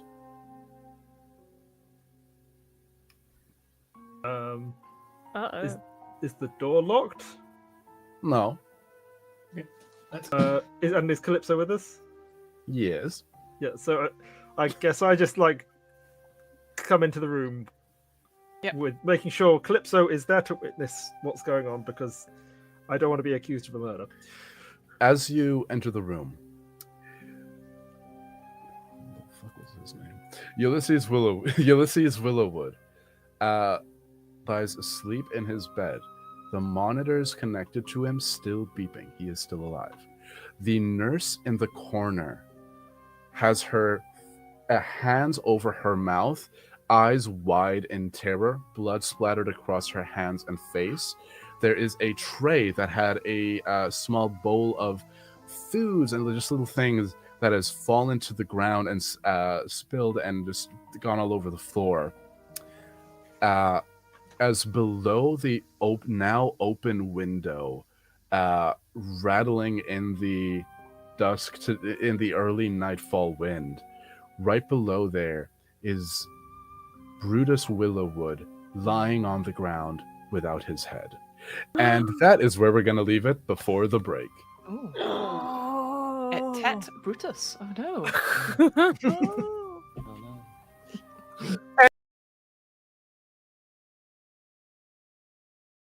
We're marching through the swamp like this. We're the finger blasters, and we're here to say something. Gentlemen, this is Democracy Manifest. Do you wish to consummate this marriage? Consummate here? No, that's Not, for not, not in that Yeah. sense. not, Not in the aquarium, Alex! not in front of the Kraken. It's just a baby. Maybe like a scene where you got one Bollywood like on a throne kind of thing, and then all the other races are as well. Making a Bollywood supremacy case. Yeah. Yeah, what you're gonna see is with every single breath, her tattoos start to shimmer, and then they start to grow out of her skin into real plants, and even the ones on her neck grow onto her face. As you That was leave, fun. you see him kind of like he's smiling, but he's also shaking his head. We get that a lot. Put, a hand gently on a big hand on the small of the back. Not small of the back, sorry, between the shoulder blades. Sorry, not like that. No. Between the shoulder blades. The top of the back. Roll to seduce the goblin. Just over the tramps now. The dragon snorts a little bit and then says, "The conservationists, I have heard it all, and now I see that my nest has been disturbed. What a morning!" And he turns around and begins sort of like trying to tidy up bits of the nest. So, you want to advance my species, is it? How strange. Murder. Murder. You're kind of. I think we should set sail again. We've sat idle long enough, Billy. I think we should sail that way, towards those particularly majestic-looking seals. I'll get the clubs. If you come to the bathroom and come in, you'll just hear a shout going, "No Armani, no Punani." Oh, jeez. Yeah. Missed that perception check, huh? Life can be so short. Do you want to kiss me? Now that's a fucking critical hit. Wrong credit.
everybody hit like a nice little pose. We're back. Hey everyone, welcome back to Science and Sorcery. My name is Apollo, and we are. Hey, if you're joining us now, well, you're in for a treat, because guess what? We're playing Monster of the Week, a little one shot. I know English, called Cry of the Banshee. Who would like to summarize the first half of this? There's been a murder. Yeah, there has. There has been a murder. And we discovered the Wiggles is from Australia. Yes. Okay. Things that are important. The dog pees like those little beads. Yep. Okay. The plush dog pees little beads. The Wiggles are from Australia. I did it. Nidhogg did a TikTok with a Banshee that had come to announce. Oh, I didn't post it. That'd be ridiculous. You did a TikTok. Wasn't posted. Yes, an unfilmed TikTok. Yeah, and Chris Evans got murdered. Yeah. Yeah. Oh yes. Beheaded. Yeah. Twice in 1 year. We spoke too much Latin. Yeah. There's a lot of Latin. Yeah. There's a laptop in a Tesco bag that I'm deeply concerned about. It's gonna be fine. Is with it wet clothes? It's fine. I'm in pain. Yeah. And the character that the players immediately were like, "Oh, this is just like Chris Evans in Knives Out," is just been found dead, headless. And that's where we pick back up. In the room, you hear the beep. There's a moment of silence here of just pure shock, where the only thing that you can hear is the beep of the heart monitor for Mr. Ulysses Willowwood. As the nurse in the corner, you see that she is just in shock and horror weeping.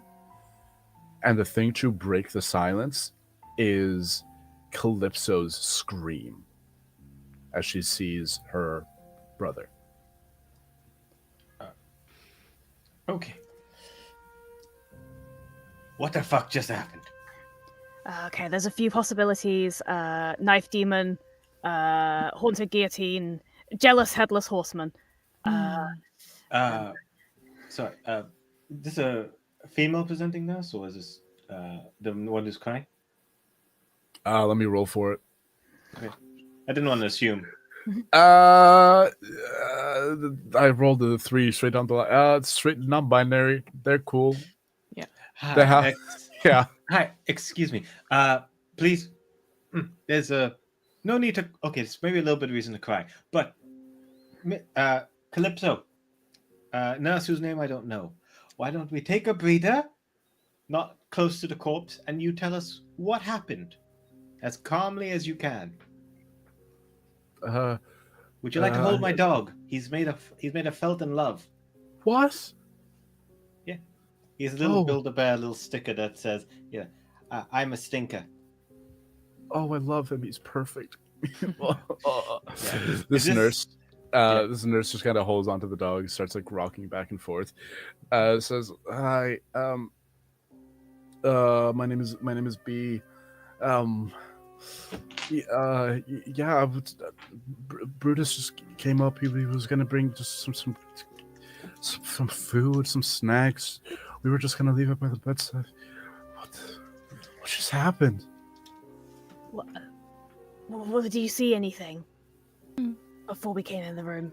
Because it seemed to have kind of happened by the time we got here. Was Brutus like acting weirdly or anything like that? You can all tell that B seems to be.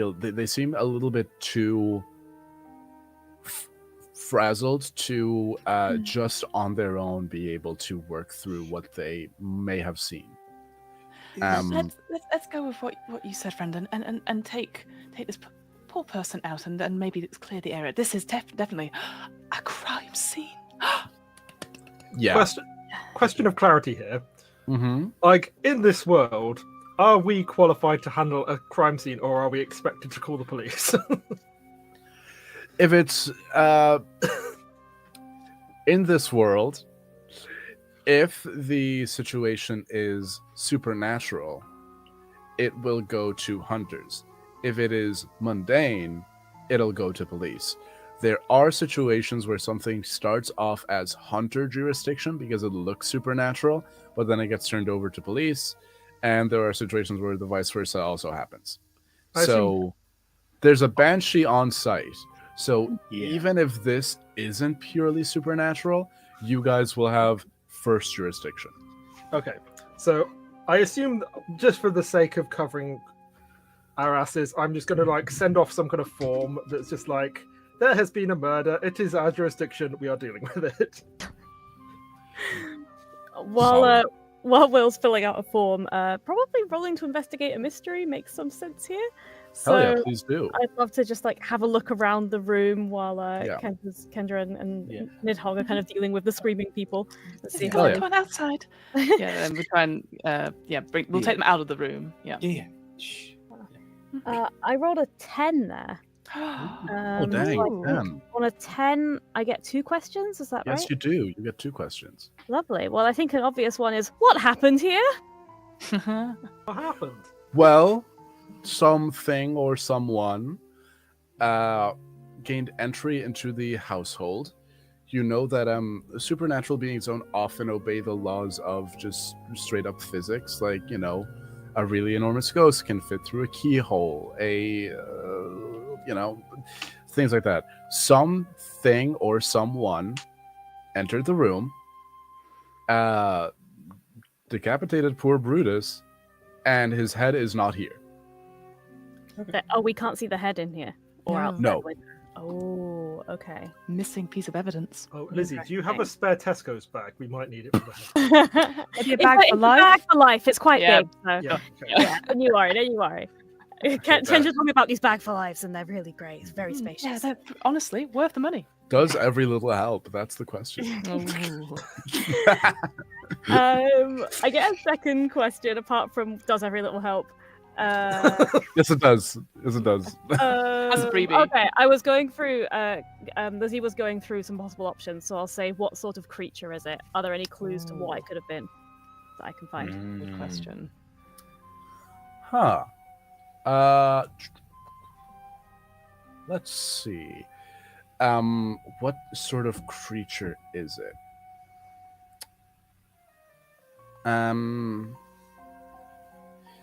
The head is gone. And that is significant because a lot of supernatural creatures will straight up kill you. Not a lot of supernatural creatures will take a little souvenir. Yeah.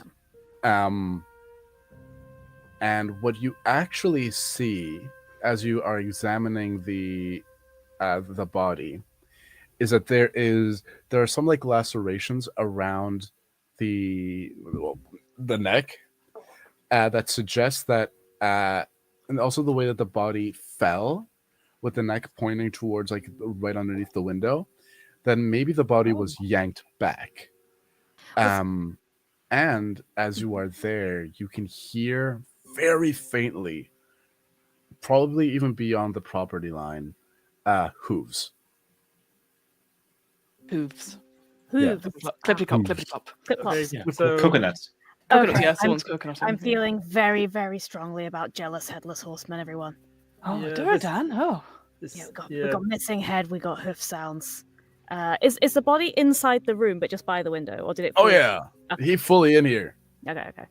Is there He'd any be sign? he'd be splattering and bleeding. Okay, so the window hasn't been broken or anything. No, the window was open. Yeah, it's open. I see. So I like your Doulahan hypothesis. Is there any sign of like what?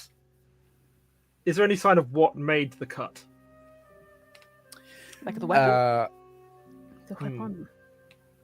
Yes. Was it teeth? Was it a blade? Was it a lightsaber? If you want, you can look at you can examine the body a bit more. I'm going to call it a act under pressure instead of an investigative mystery, because you realize that the amount of time that you will have alone in this room before the family get here is quickly diminishing as you hear footsteps running up.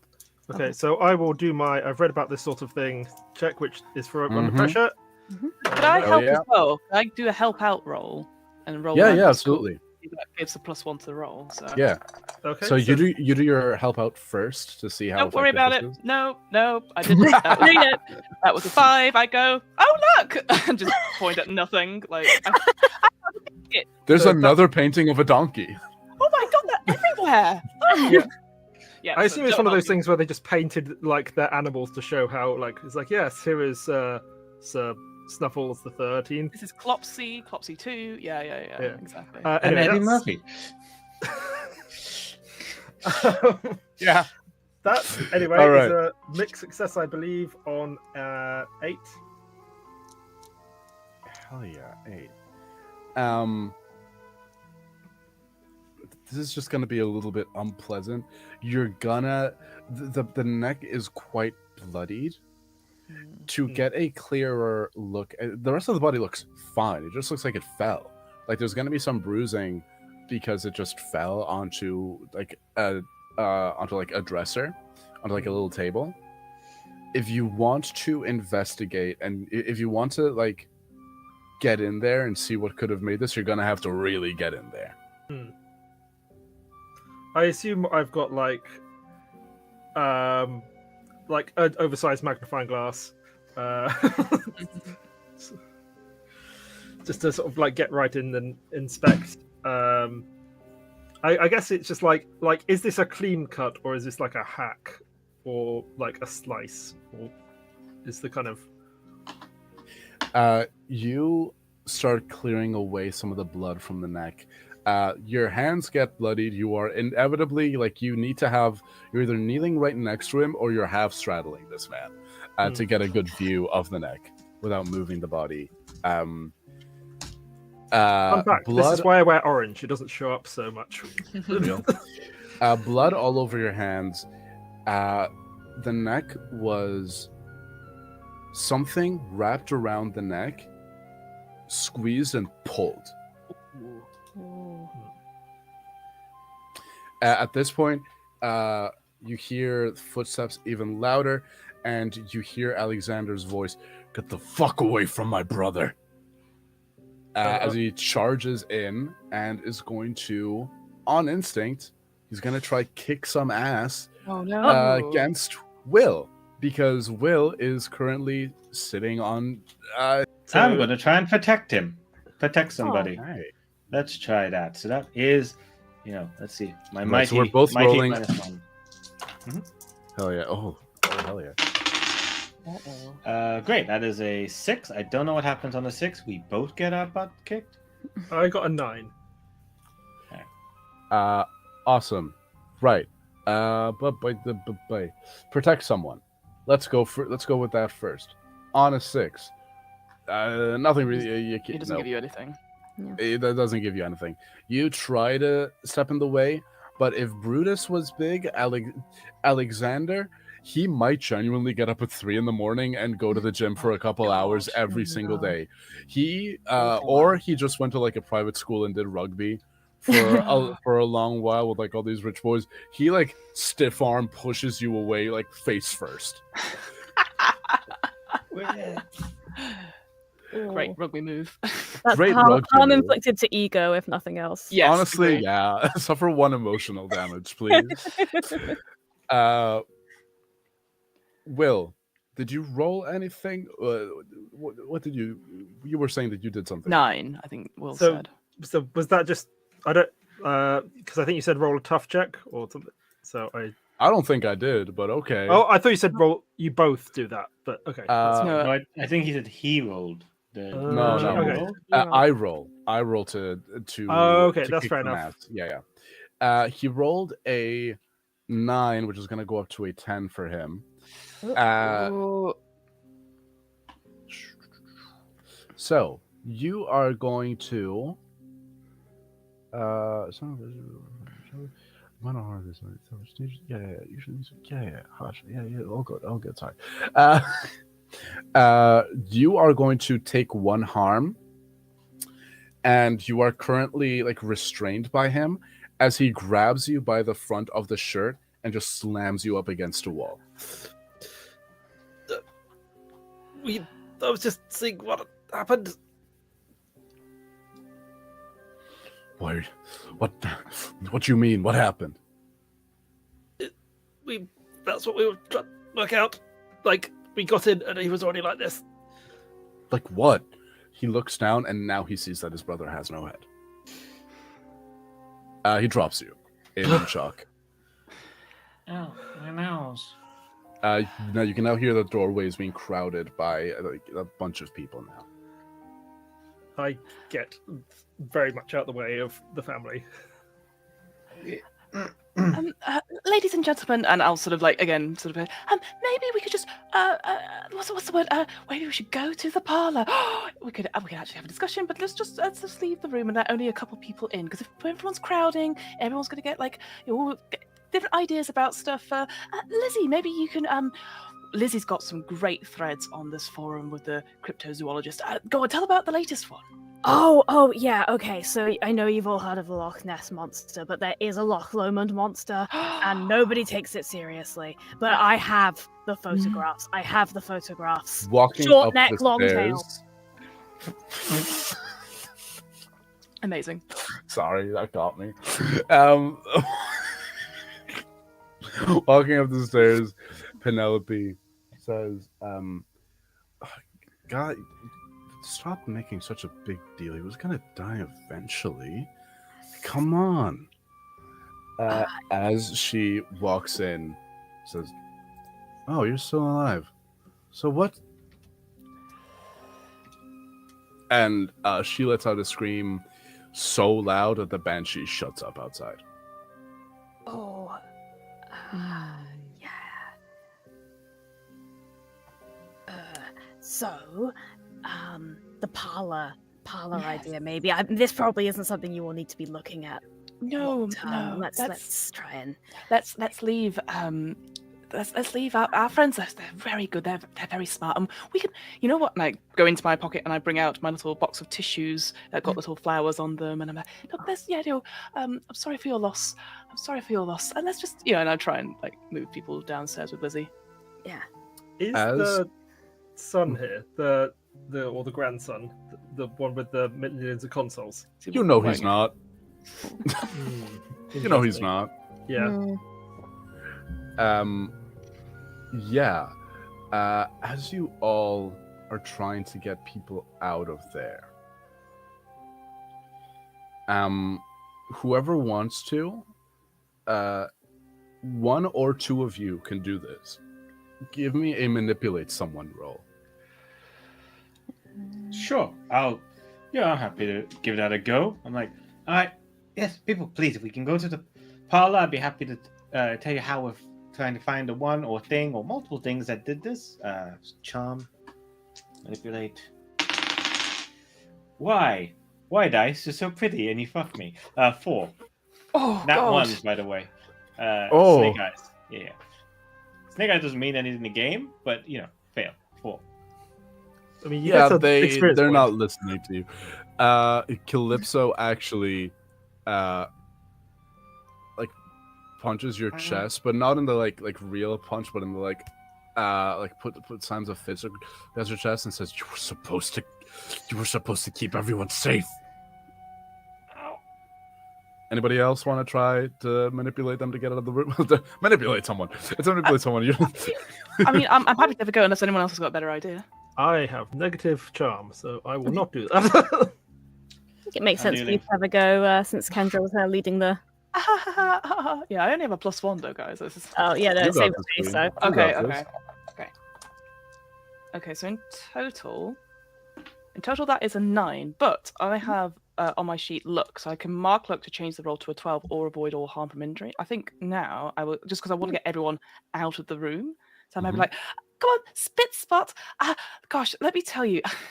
and I'll, if anything, I'll swing my backpack that I've had with me, and out of it pokes my sort of special weapon, which is just a chainsaw. And I'm like, look, honestly, if we all just go downstairs, it'll be, everyone seems to be going. That's great. Oh, brilliant. I didn't know. And then just get them going, even though I've got the threat of my big weapon behind me, perhaps. It's mildly incriminating, but it seemed to work. So, as they all start to leave, you see that the last person to leave is Penelope, who is just weeping on the chest of Brutus. Calypso has to pull her off, and Penelope was grabbing onto Brutus's shirt with such strength that she rips off the shirt and you can all see now, all of you, only you guys, because the others have left.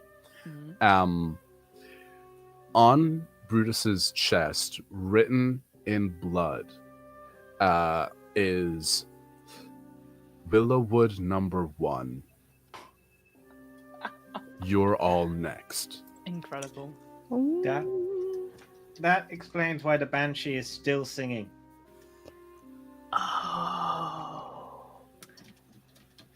Well, has she resumed from when she stopped when Penelope She has resumed now that I think there's a world in which you think that she thought there was another Banshee, and then she was like, oh. It's like a territory thing. They're just like, oh, someone's double booked us. Oh, dang, Actually, I'm good. thinking Big economy, Banshee. am I right?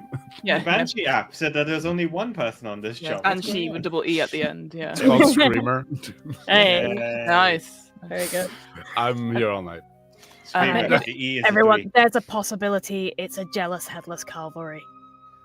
Did anyone? I think was it only one of us who could hear the clip clopping of hooves, or did I all think of us hear it? I would have said to everyone if anyone else could hear it. Well, I guess the Banshee is not the cause, but it's likely that whatever those hooves are responsible, because I assume everyone else came in cars or train. I think we should try and find that and try and stop it.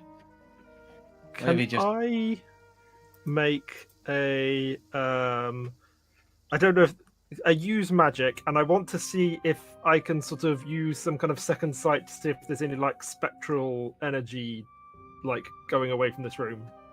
Yeah. And that would be so 7 + 1 is 8. 8. Okay. Put on the Let's have a ultravision. look. The ultraviolet goggles. No, it just takes off the glasses. Yeah, just the glasses are just to turn that off. Just like Yeah. Ah! Yeah, exactly. All right. So you want to use this magic on a to lock in to see if there's any like wisp of energy that you can follow as a trail. Yeah. Like extending your sight through magical means. Yeah. You start to do that. You can see using like your like, third eye, your magical vision, you lock into the like faint energy of just death that is emanating from this body. Out beyond the gates of the grounds, there's a small forest. Walking through that forest, you can sense that you are getting closer to it, in like the bullet speed of your magic, of your magic sight extending, but that it's also getting closer slowly. But once you get to it, before you get to be able, with this magical sight, you can hear the hooves like on the road. But before you are able to get a sight of it, a black thorned whip hits you right in the third eye and prevents you from being able to see what exactly is on its way. Oh god. I will sort of been relaying that as it's happening. Oh, blackthorn whip. And on the chest, underneath all the stuff written in blood, you can see that blood that is pooled like on the neck stump goes up along the chest and like goes down to the stomach. And in blood writes out a new sentence: "Hunters beware." Ooh, terms and conditions. Oh. We never read those. Well, we're not some of these family members, so really, I don't know why it would come for us. We've done nothing at all to impede it so far. I think the idea is if we attempt to stop it, then that's a problem. I mean, we did go talk to the Banshee, so maybe. Yeah, that was cool. I liked the jam sesh. I miss that. It was good times. Yeah. So what do we think? Should we go towards the scary forest thorn whip guy, or call it a night? So, well, I guess again, because this is Fiona obviously speaking. Hello. So I know a lot about Headless Horseman. So I'm just wondering, like, actually, I'll turn to Will and I go, do you know much about Dullahan and like Headless Horseman and stuff like that? Because I feel like it's why now? Why tonight? because everyone's here? Is there like a special reason for it to be here? We never got an answer from Calypso on why everyone was here, because they said they didn't live here most of the time. I thought they were all here because of this prophecy. So, like, if that's the case, it's a kind of catch-22 situation. Right. And now like, there's something about reading the will of Ulysses, I think. That's true. Because if Well, they're, he hasn't died no, I think they're all the person downstairs with the big beard and stuff. I presume that's a lawyer of some sort. Oh, maybe we should go to the parlor and find out. But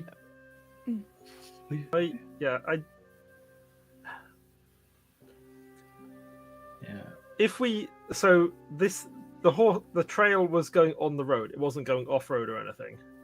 No, it seems like it's on the path that you all drove down. There's like a path through the small forest, and then there's like the big estate on the top of this like little hill. It's like, Kendra, with your knowledge of Doulahan, can a Doulahan travel faster than a small Skoda? Ooh. Well. What?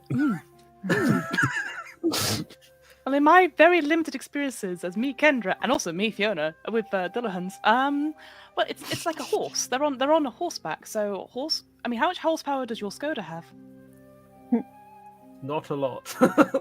Oh, then maybe the 1 horsepower the Dullahan has probably will.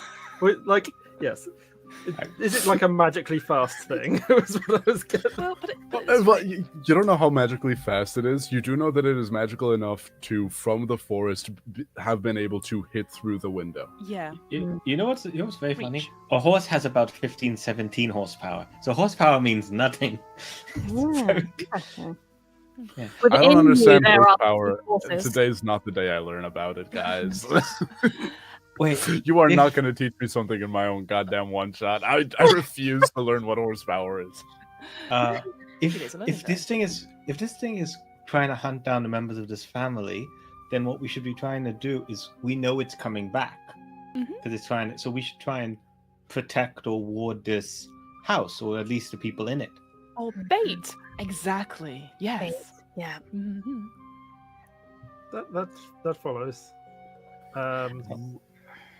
But from I guess, why use that? Why use a supernatural thing?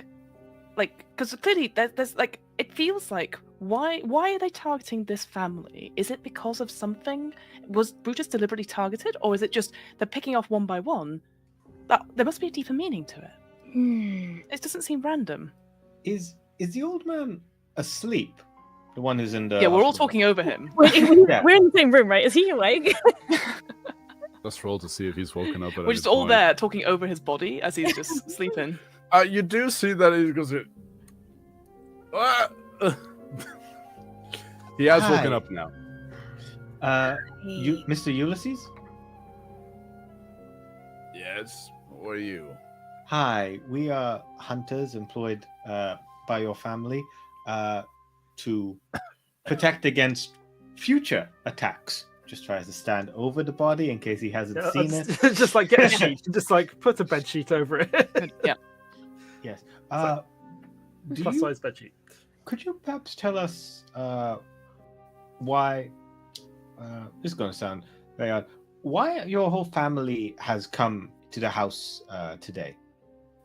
Well, you're not a very bright boy, are you? I'm clearly dying. No, you've got at least a few months in you, according to your wife. I guess what we're trying to ask is, who would benefit from your death the most? All of them. They're all getting all my money.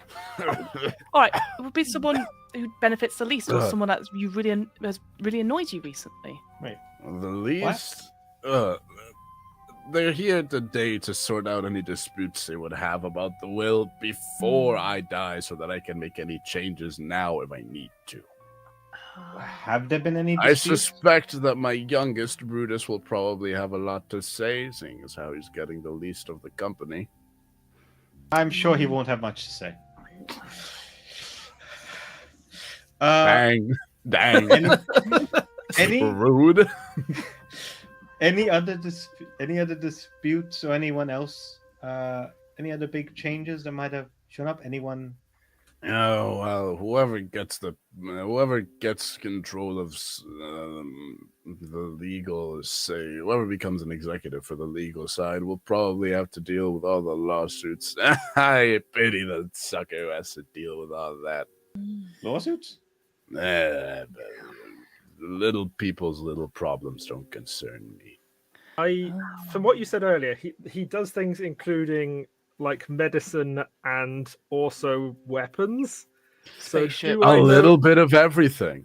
Do I know any specific things he's been implicated in?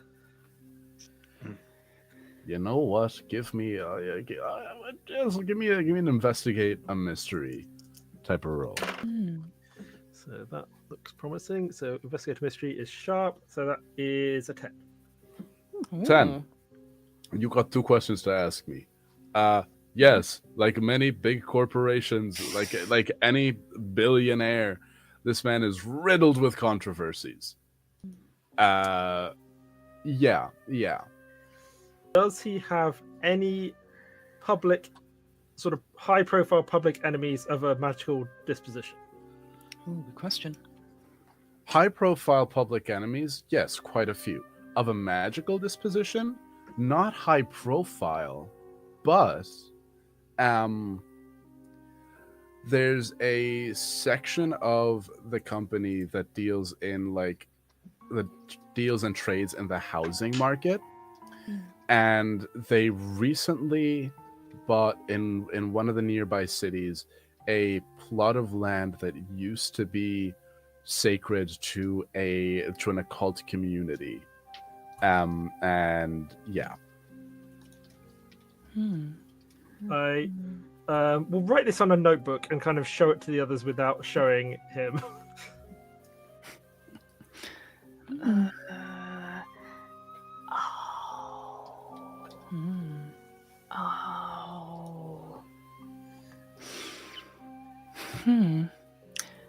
What are you all? Why are you? What? Why did I have a circus in my room?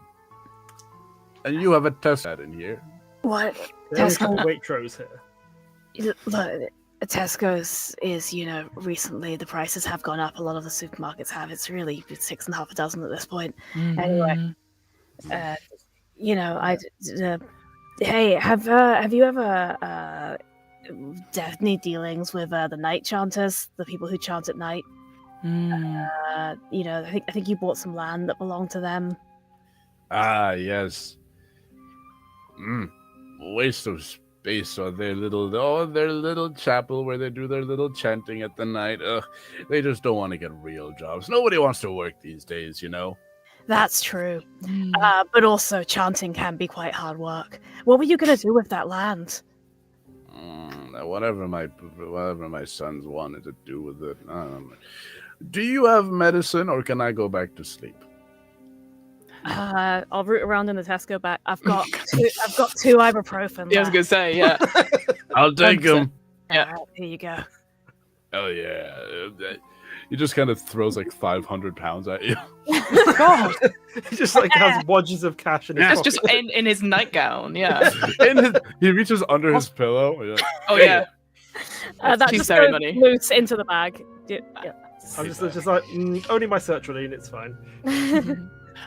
I'll take Will aside briefly, and I go, look, if I wonder if this is like I know maybe you're not much of a TV person or anything like that, but I was watching this stuff for research. This is the fall of the House of Usher, and I'm wondering if these people, like, what if they're going to try and kill whoever is behind it, whether it's this Dullahan or anything like that? They're just going to kill off everyone to spite the guy, because there's a whole thing about like the sins that he's created that they're going to get passed down to others, and he's made a lot of money and stuff.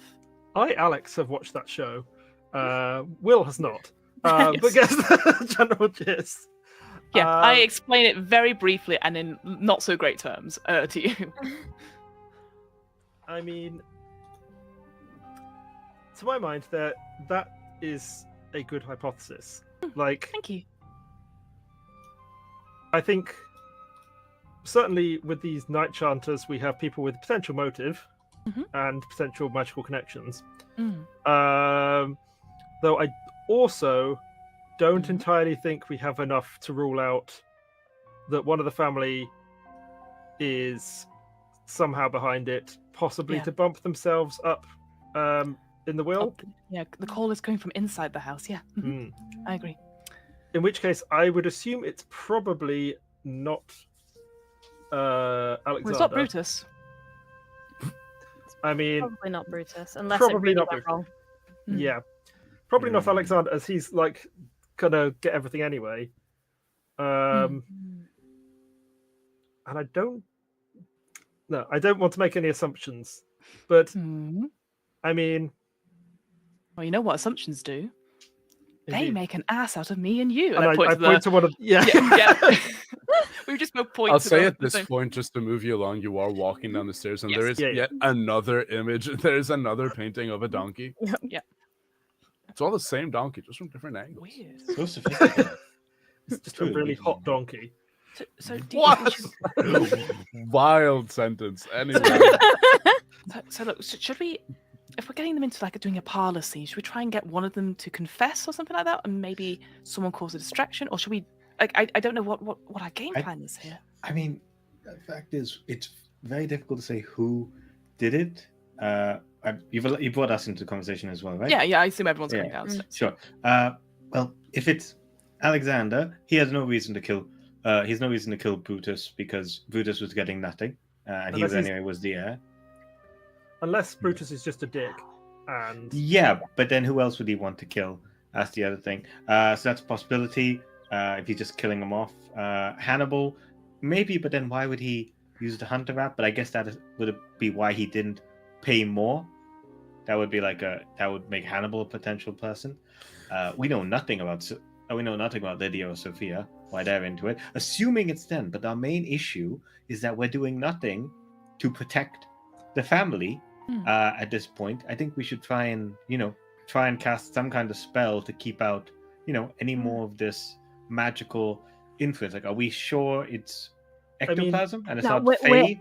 We're not sure. We cannot rule out the possibility that this ghost just liked the look of Brutus's head. That's true. I do think that some kind of magical protection is a good idea. He did have a nice head, so fair. Strong cheekbones, I get it. He never skipped head day. He did today, though.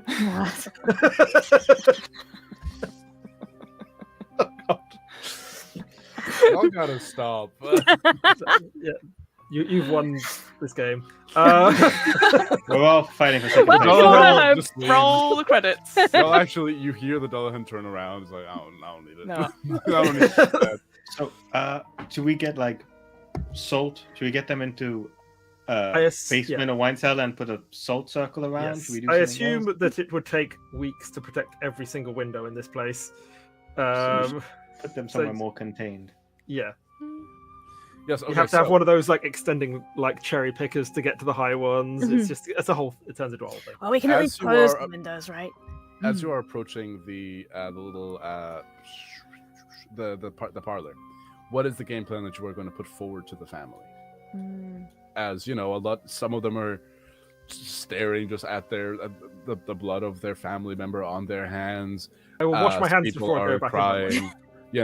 A lot of people are just kind of in the shock. Some people are crying. They're working through the initial emotions of it all still. What's the game plan as you're going in here?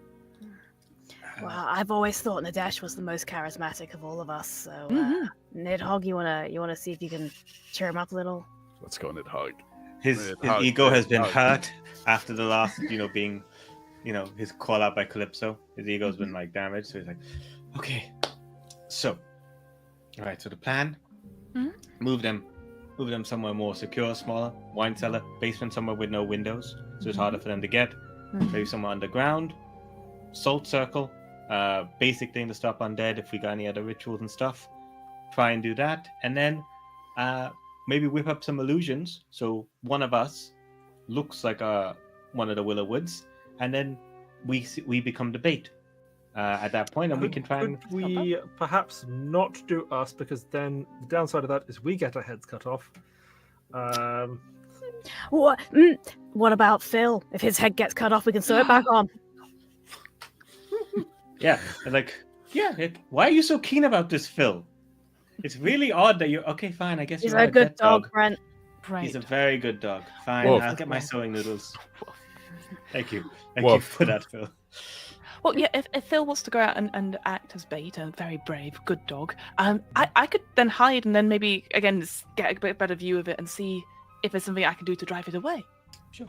The thing I would raise at this point, though, is I feel like if that is this fall of Usher that you were mentioned, The singer. That is what I'm What a way picturing. to go. R.I.P. Yeah. This Usher just falling. If it's that, then are they going to want to go in a particular sequence? So we would have to pick the correct one to. I think it's on the note of sequence. I will say, Alexander's the youngest, and he was given number 1, which, unless you're going backward, doesn't really make sense. But even if you were going for like who is the youngest of all, the kid would be the youngest. Yeah. And the kid is playing Pokemon. Like so, you're Pokemon Go. There might not be a Brutus by, was, like, was bicep right size. next to a window. Yeah. So it might have just been One in that they convenient. got in target. first, yeah. Yeah. I like Yeah. the Nidhogg's plan. Get them somewhere with no windows. and Yeah. then we can. Let's do it. That's weird. Why wouldn't they? They went for Brutus and then ran away, but like the Banshee's been screaming for a while. They never went after. I guess the old man was next to a window, so yeah, that's fair. I guess it's picking off the main family one by one, and Brutus was one that left the big group. Yeah, so let's keep them all together. Yeah, it's a good plan. It's a good plan. Good plan. What's up, Will? Also, because this seems like the kind of nonsense something might be able to do, I think we take down any paintings in that room. In the case asses. it can channel through the donkeys. You're right. All right, let me just type out the whole ghost donkey section of this one shot. Yeah, throw it in. Yeah. Yeah. God headless damn it. donkey man. Rides a donkey. It's one donkey power, not one horsepower. It's not even like a horseman. It's just a donkey doing this. Yeah. That donkey. What an ass. What an ass. He sounds like Eddie Murphy, but like if he was mean. Right, so you guys all reach the part of the family all turns to look at you expectantly. Yeah. So, we here to announce our plans to protect all of you from such a horrific tragedy from happening again, because the killer is not going to stop at Brutus. So I ask all of you to trust us and come with us into. If you have a panic room, happy to head down there. If you don't, underground wine cellar or something down there without any access to windows. That is this creature's method of attack. But the point is, you can trust.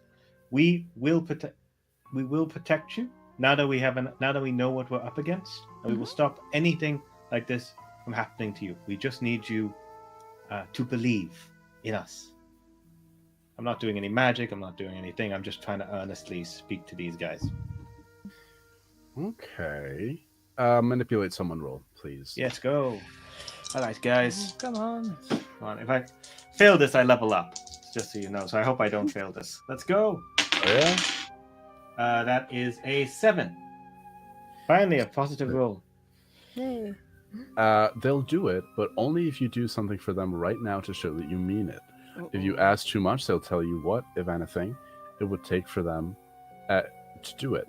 I don't think you're asking too much. So what is the thing that you do to show that you are serious about this? My main idea would basically just be like, would be either one, foregoing payment, but I really don't think these rich guys care about me not getting paid. I don't think they care. The other one would be like, we will leave you in the safe hands of Fenrir, but that means we can't use Fenrir as part of the decoy plan. You guys have any other kind of... One of us could wait in there with them. Yeah. Does anyone... I mean, Just like Apollo's face there, it's just like, Hey, don't take my face as an indication of what's a good or a bad Yeah, idea. absolutely. I'm here for the role play. I'm here for the storytelling. I'm not here for anything else. Yeah. Let's see. What do you guys? I think perhaps if we're going to do that, maybe like teams of 2. Yeah, I think saying we'll have someone watching and protecting you guys is probably, well, 2 people protecting and staying with them. So I think in that case, Cross and someone else on the outside, because to fight. Who do you want? Who do you want with you, Cross? Oh, I don't mind. I mean, Lizzie, do you want to come? It'll be fun. Yeah, all right, yeah. Girls trip. Girls trip, hell yeah. Do you have internal CCTV in this place? Yeah. Yeah. Yes, of course. Unnamed Butler says. Unnamed Butler goes to a panel in the wall, opens it up, and just like a remote, like a small computer station, pops out of the wall. He types in some stuff and says, "All the cameras are down." How? We should probably get to the cellar. Yeah. Yes. Jealous, yeah. Everyone to the cellar. Me and Will. Are you a professor or a doctor? Both. Yeah. Professor Dr. Dunkley and I will accompany you down to the cellar and protect it, while our other 2 hunters will be on the lookout for the creature and take it down. Everyone stay connected on the the network these guys have, because they've created their own internet. As you start to walk people down to the cellar, you see that the older black man, bald, big beard. You see now on his little briefcase it says, Mr. L. Jude, attorney at law. I don't know what lawyers say on their stuff. I didn't do that much research. Jude and Sons, yeah. Judas and Brothers. His name is Judas? No, that's the law firm. Okay, great. I mean, L. Judas. I trust all 12 of you guys, especially Judas, in on me tonight. Exactly. Just a coincidence. It's a fun name. He says, "It's been lovely seeing you all again. We can reschedule for another time. I'm not staying the fuck around. No." And he starts to go for the door. He says, he looks at 2 girls and says, "You 2 are going outside?" Yeah, why don't we go and we'll escort? Yeah, we should probably escort you if you're leaving. Yeah, if that's all right. Just a query before you leave. Are you particularly involved in the running of the family's estate at all, financially or legally? Well, yeah, I'm the personal, yes. So would you say you are privy to family secrets and in terms of finances and stuff? I have on paper what they give me on paper. I'm only here to sort out the will. I'm just saying that personally, if I was to recommend to you, I would recommend you also go in the panic room. Because otherwise you are walking out of this place to a speculated upon but ultimately unknown magical entity. Manipulate someone. Which I'm bad at. But that's a 10 minus 1 for 9. Oh, not bad. Okay. Now, I do think that this is a big ask for them. Because, in his mind, he has a car. And that's a panic car. And he can get out of here pretty quickly. Classic. It's like, well, if this guy's on his way, I have time to get out before he gets here mentality. Versus, or I could just stay here like a sitting duck and hope that 4 not the most professional looking. Well, 3 + 1, but kind of professional looking. People will take care of it. What guarantees can you give me? As far as that goes, I can give you that you have the full. What's the word? Blanking. This is Alex saying this, not Will. You got the this. full extent of our combined magical abilities, which includes warding spells and other such charms and protections. Okay. So they all start to head down. You see that a lot of them are picking up all their little stuff from the sitting room. I might sneeze in a bit. Just a quick warning. It's an emergency. They should be grabbing their stuff as they're going. They're all picking up this. Someone is free to say that. They all give you a look like No, I don't. They all get like their laptops, their like iPads, all their stuff, all their like tablets, all their other stuff, so that they can continue like going through stuff down there. You see that like Sophia. consoles. You see Sophia, which is like Calypso's partner, is just like has a quick hush conversation on on her phone, like whatever. Everyone's kind of doing things, and they all head down. So is the oh sorry. Max, you have to pick the PS1, the 2, or the 3. You cannot take all of them down to the panic room. You see that Marcus just snaps his fingers, and like 4 members of the catering staff just come up and they each grab a console and they start walking. One person just brings out a full gaming PC setup that you have not seen before as well. That's quite the rig. Yeah. So is the lawyer's not leaving with us two now? He's going to no, lawyer's staying. Okay, it's on us and Phil. Okay, on the way down then, can I try and get a word in the lawyer's ear? Yeah. And just, so hey, Mr. Jude, Mr. Lawyer, out of interest, as the will currently stands, I assume Alexander's getting the most. Is there anyone else who's doing pretty well or pretty notably badly? This is for the investigation, not gossip reasons. Insight check, which I know is the thing. He says, we've been rolling a lot of manipulate someone's, but he legally should not tell you this. So give me manipulate someone. Very true. I was about to say something. I was like, wait, you're not a family member. He was also willing to leave and go, like, you know what, I'm done with this family, so I don't know. It's like, hey, I stand by a lawyer presence. But I stand by that decision. Could I make an argument for an investigate, or are we going manipulate? Because it's asking questions, or is it? I think investigating is a personal act. You are asking a legal professional to divulge information that he should not divulge. That's fair. Okay. Come on, Lizzie. I will stand by the lawyer's decision to say I'm getting out of here because. Oh, he's wise. I got an 8. Oh, okay. An 8, he says. You got cash? They're underpaying me too. Oh yeah, I've got and she pulls out. It's kind of wet because it's been in there with the wet anorak. Oh, but just a handful of bills. Yeah, I got this. For the 500 quid plus. The 500 quid that you got. Yeah. He says, "Oh shit." That's like Alexander's getting the most. Of it. Here we go. Okay. Alexander's getting the most, obviously. Alexander's getting about 51% of the company. Hannibal is getting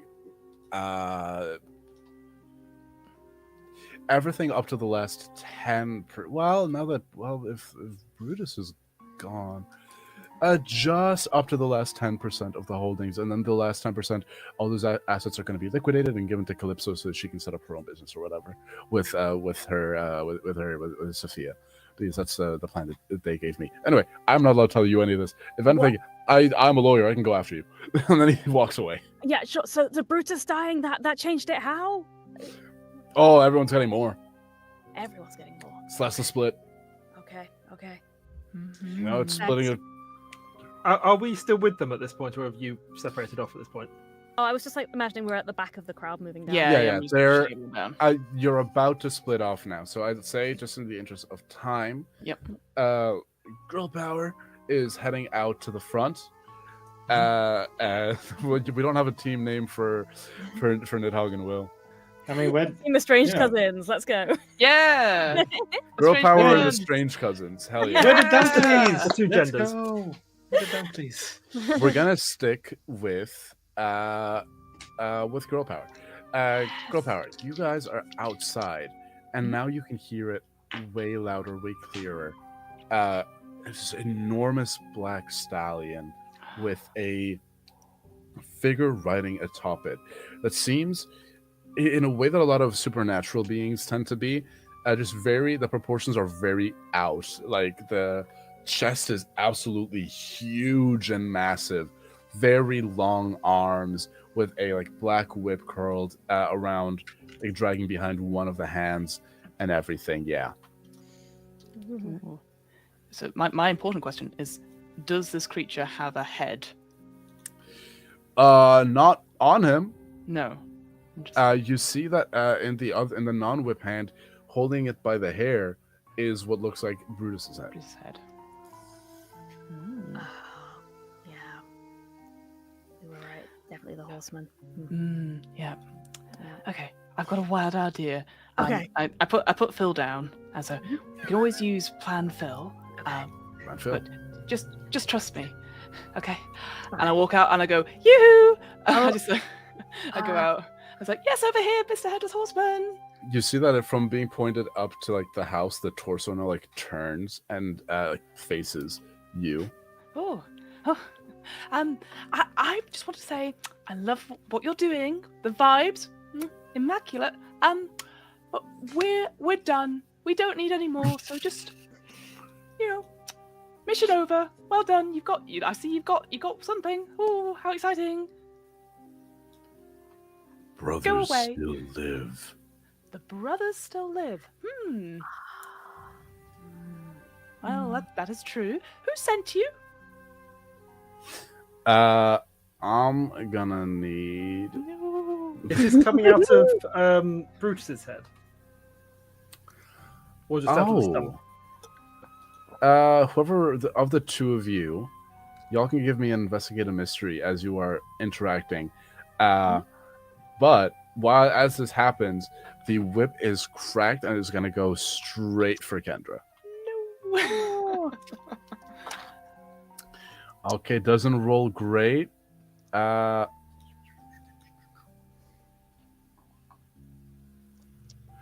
Kendra, you just take one harm as the hit just kind of like the body is just at an awkward angle. It should be facing towards the house, but it's kind of facing out towards you a little bit, a little bit.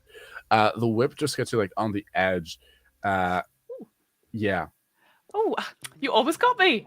That's almost. You do. You say almost, and it's like the very anime thing of just like a cut of blood. Yeah, you're gonna take one harm. Yep, I've got that. I'll go for it. Sorry, No, Lizzie's been, I think, like trying to like unnoticed sneak around to the side, and when the horseman goes for Kendra, she's gonna pull just a big knife out of the Tesco bag and run at it and try and get it in the back. I have a move called Sneaky, where if I successfully attack from behind, then I'll inflict +2 harm. Oh yeah! Come on, you got this. Fighting. That's my friend. So what do I have in tough? I assume I'm rolling to kick some ass? Yeah, kick some ass. Okay, Please. 0 to tough, so it's a straight roll. Oh, that's an 8. 8. You and whatever you're fighting, inflict harm on each other. Okay. So as you go, you do get. So where are you like aiming for with the knife? So I pictured she was trying to get its back, but it's on a big horse, right? So maybe she's slashing at the arm that's holding the head, because that's hanging down. So Hell yeah. slashing at that. You slash at the arm that's holding the horse. A couple things happen. The head drops. When the head drops, roll me investigate a mystery while you're doing this. Okay. That's a 10. 10.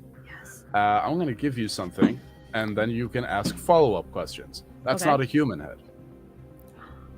Oh. Oh, do I have to use the list for the follow-ups? No. Okay. What head is it? That is a silicone copy of a head with a lace front wig. Oh. Very good quality, but it's not real. You realize this in a split second, as then the arm of the Dullahan just straight up backhands you. throws you down to the ground.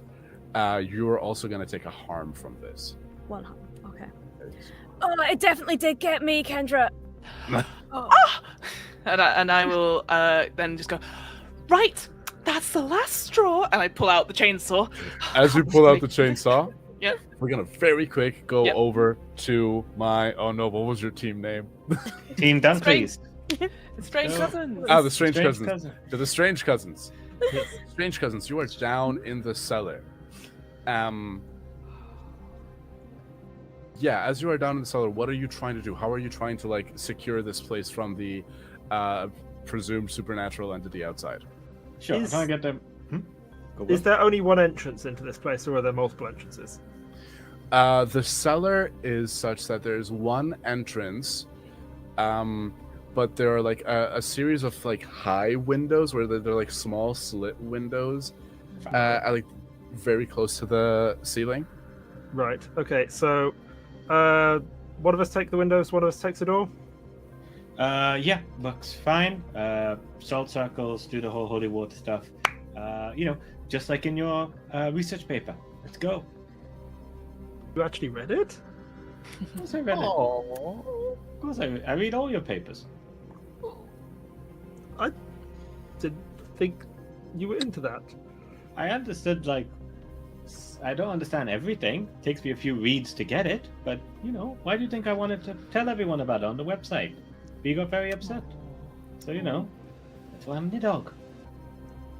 Redemption. Yeah. Y'all start securing the place. Yeah.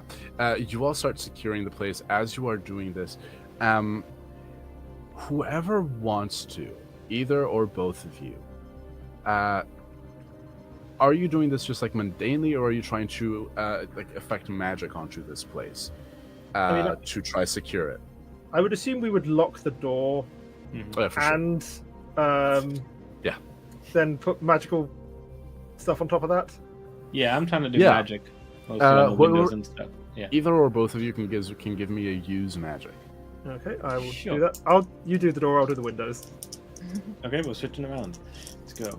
Oh, sorry. Yeah. Alright, well, that's a failure. That's snake eyes. So I level up. I love that you've been leveling up so much. Yeah. Yeah. 5 failures. Got a 9. 9. Works in perfectly. So you are able to secure this place against supernatural threats. Nothing supernatural will be able to get in. However, that means nothing for supernatural things that are already in here. And as you do that, you get a magical read off of someone that is has a connection to magic, is in this cellar, not Nidhogg, and notably not Calypso. There's somebody else who is putting out a aura of a sort of magic that would be used for the deception of someone's perception of things.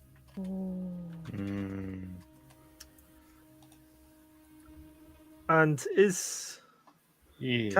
can I make some kind of check to see if anyone has clocked that I've clocked something? At this stage, you know what? Let me do a little roll.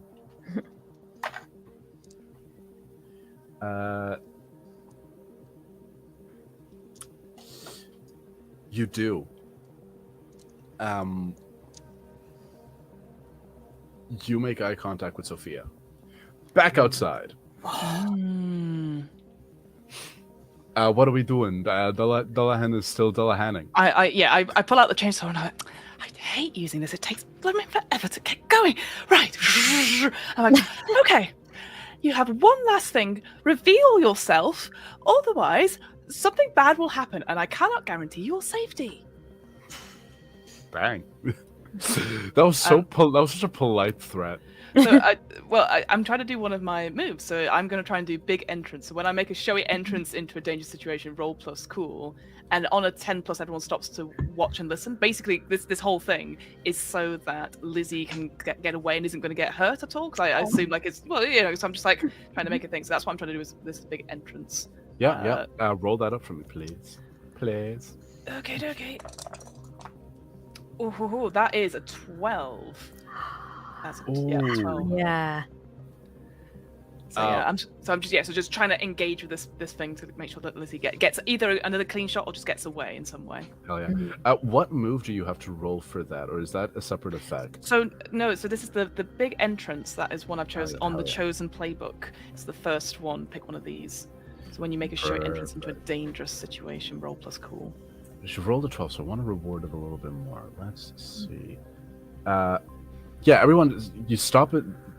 The Dullahan stops, straightens up the horse, and as it is now not moving as much, you can kind of pay attention to little details about it. In the light coming from the house reflected on the chest of the Dullahan, the same way that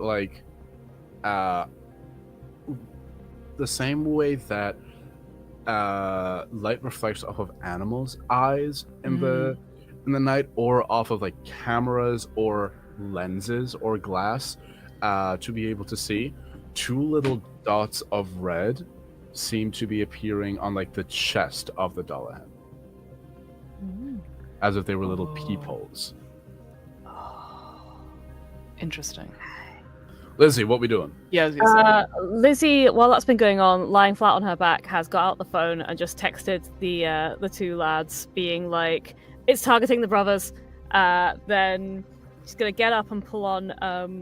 So on the character sheet it says weighted gloves. I'm actually picturing it's those like gloves that gamers wear, the fingerless ones that have like the wrist splints to stop you getting the carpal tunnel. Real. She pulls those on and she is going to just run at this thing and try to grab the whip and yank it away from it. Nice. Hell yeah. Go ahead. What are you rolling? I assume again I'm going for kick some ass. Yeah. Give me some kick some ass. Come on. That's an 8. That is an 8. Hell yeah. You are going to take a little bit of damage just because you are grabbing the whip. You're gonna take 2 damage actually. Okay. Just because you rolled, that was bad for you. However, yes, you now have the whip. I got the whip. Right. Now what? You have the whip, and you now notice that as you start to like move away from him, he is going to charge with the horse, and he's gonna just try to like trample you because you took his whip. That's kind of nasty. No. Okay. That is a 7. Okay. Yeah, you can inflict some harm on him as well. Okay. He's only going to be able to inflict 1 on you. Okay. I want to try and ambush. I don't know if I can argue this is sneaky because he clearly like knows where I am, but I want to try and use the whip to trip up the horse, so he doesn't trample me. Yeah, give me a kick some ass. Okay. God, I wish I had put some points in tough. I know. Oh. Yeah. That is a 6. 6. No. You try to crack the whip to like get him. Hits off his waist with a distinct metallic sound. Back inside. How we doing, boys? I see the text and I quickly respond. I assume like I'm just gonna do a little group chat, just like Sophia Magic ? And Matus. Yeah. The dog sees that and then just like looks over at Sophia, trying to be subtle about it, and then types back. She may have, if the money goes to her and Brutus, if the money goes to Calypso, then she makes like a bandit if all the brothers die because it goes to her partner Calypso. So she gets out of this. So could she have summoned the Dullahan, because Nidhogg doesn't know it's potentially not real. Nidhogg doesn't know about the silicon yet. Indeed. Yeah. Dramatic irony. How do we separate her from the group? Do you want to? I assume this is just all things like, go talk to her? Question mark. Yeah. Just texting very quickly to each other in the same room, like. Yeah. Yeah. The thing where you send a text and you like make very big eye contact with the person, like. One of you definitely hasn't like turned off the notifications. It's constantly like ping. Yeah. Real. Yeah. So what are y'all doing?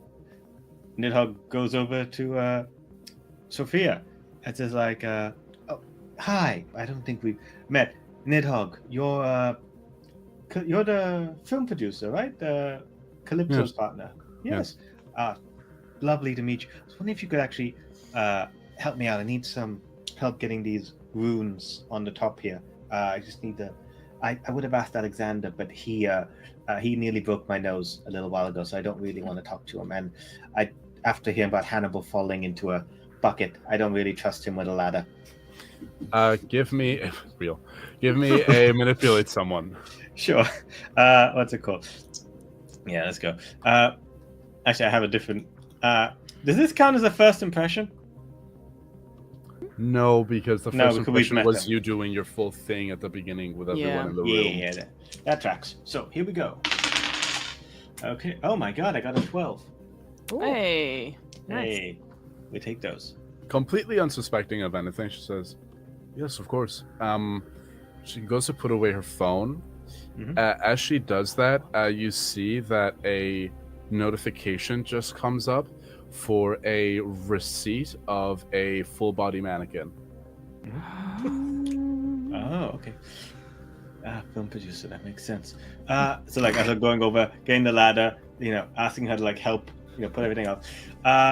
So what kind of movies do you do? I'm like luring her away from the group in case Will wants to. What kind of? She starts talking to you, but she a lot of paranormal activities, so a lot of horror stuff. Sure, of course. Definitely. You're a big fan of the supernatural? Yes. Love the you'll have to do things practically. Yeah. You have to do it with a team.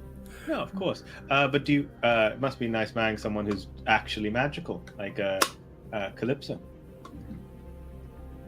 You believe she's magical, right? What are you getting at? Because some people, they make these kind of like shows and things like paranormal, but they don't believe in magic, I want to know if you're a believer. Of course, Eddie Murphy donkey stares at me. How did we let one in? Can I? I quit, actually. There we go. Sorry, As this conversation is ongoing, can I just be surreptitiously, like, going between where they are and where all the Willowwoods are, and just kind of putting in some kind of like anti-magical barrier? Yeah, that happens. With a distraction that Nidhogg is providing, yeah, for sure. Yeah. She does that. Helps you, Nidhogg, put up the rest of the runes. Starts walking back to the rest of the family. Can't get in. Ooh. Seems you're more than just a believer. I'm starting to think you're. Shit. Pulls out a knife. I pull out a gun. I pull out a dog. It's like a Magnum revolver. Just like, roll me kick some ass. Oh no! I don't want to like shoot her yet. I'm just like, don't be stupid. No, she's going straight for Nidhogg. Yeah. Okay. Gun has a quicker draw than knife, so I'll let you go first. Okay. Yeah, that's a 7. 7. She lands she gets the knife into Nidhogg's shoulder. She was going for the heart. She gets the shoulder, but she is shot. And that's 3 harm apparently on a Magnum. She is on the ground, just clutching her her like her knife arm, her knife hand, as you have straight up shot through it, as she is holding it, just in pain. Everyone again screams, panic, terror, the usual. Speaking of pain and terror, hey girlies. Hey girly. Yeah, Hey, girly. I guess. Hey, Yeah, I'm just gonna go. All right. Just know that you drove me to do this, and I want to backflip, spin around, proper Buffy style, and use the chainsaw just like to cut the headless horseman, the Dullahan, in half, and just go for it. I know this; it's not real, but I just want to just prove it quickly and just try and kill it like that. Yeah.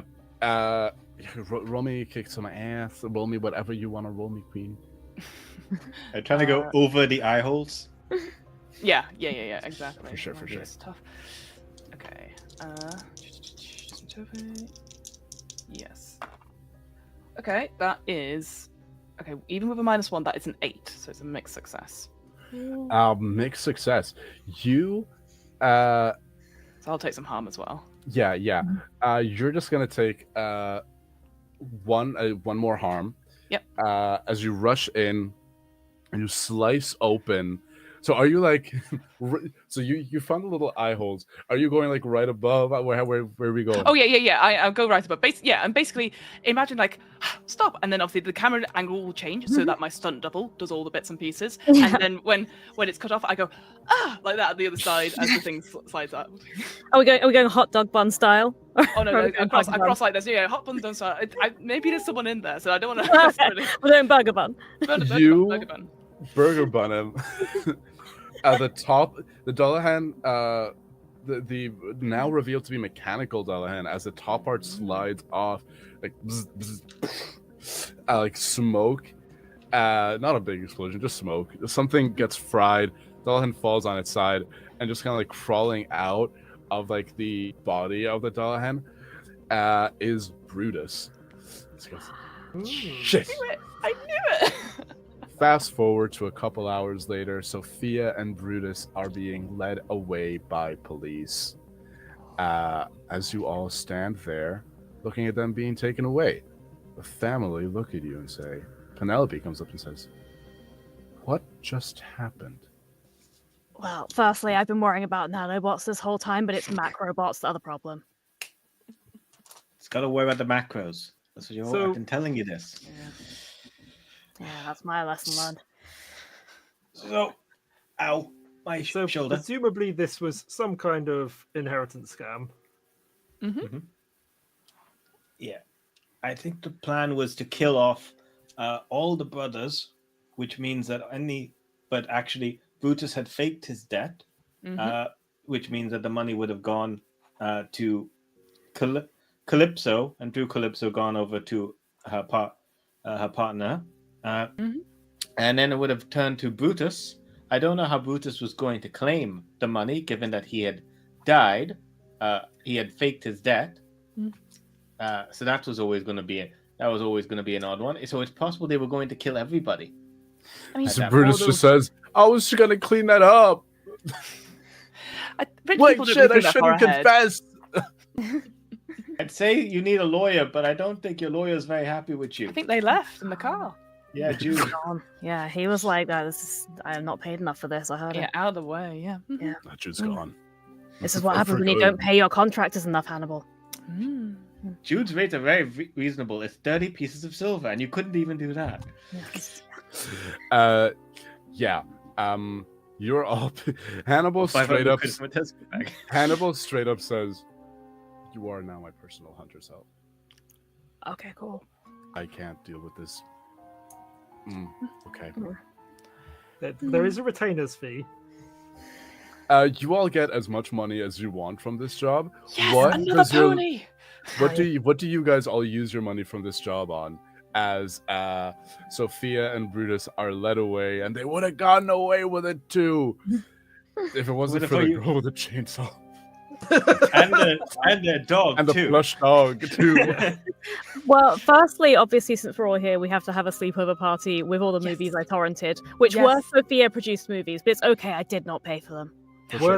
Are they like the ones where someone has filmed them in the cinema, like on their camera? Absolutely, Yes. absolutely. Someone pirate. gets up and down halfway through to go to the loo. Yeah. It's like coughing over the dramatic speech in the third Yeah. act. Yes, all that. Good stuff. Okay, so that's your wish, is a big sleepover party. Big sleepover, hell yeah. And I love that for you. Kendra. Yeah, so apart from obviously buying another horse, I will also buy a laptop case specifically for Lizzie, going, look, I know you like the Tesco bag thing, but just put them in here. So and then yeah. But how will I fit my anorak in there? Well, okay, that's stuff we can work with. We have separate little bags and just yeah. Interesting. Okay, I'll try it. Yeah. Oh, it has flowers on. Oh, yes. Yeah. Lizzie has learnt the true meaning of accessorizing. Will, what do you do with your payout? For your significantly better payout from this job? So Will is going to do two things. Firstly, just going to buy so many magical books, just all the magical books. Nice. Yes, you should. Of the library. And then, secondly, in disguise, well, not in disguise, but just like kind of like surreptitiously, is actually gonna like get like premium ticket to one of the Nidhogg shows. Oh. Oh, that's sweet. Yeah. And Nidhogg. Yeah. So the shows have gone bigger. He's been able to afford, getting more equipment. So he's got more sound speakers, more things, more lights. He's got the, he's got a proper doghouse for the plush toy, for the little thing. And as he's getting ready for like his latest shows, he's actually, and now I'm going to need a wonderful assistant with her wonderful voice. We have the Banshee. It's just like, this can't possibly go wrong. She doesn't sing anymore because no one's about to die. But she's just. And as the Banshee straight up starts rapping at your show. And you're gonna die, and you're gonna die. You're gonna die in Latin. That is where we're gonna end our game. Thank you so much for watching. My name is Apollo. You can find me on the internet at Tonard Apollo. I do. Oh God, what do I do? I do cosplay. Yeah. I do TTRPG stuff, evidently, and I do voice acting on a good day. You can find me on all my socials are at Tonard Apollo. Put that into a search bar of social media. If I don't show up, I'm not fucking there. Alex, where can people find you? You can find me on various places at Alex J. Holt.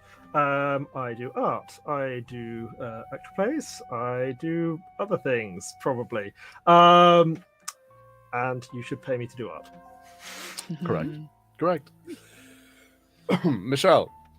Hello, everyone. I am Michelle Kelly. I'm an actor, singer, voice actor, and conspiracy theorist. The truth is out there.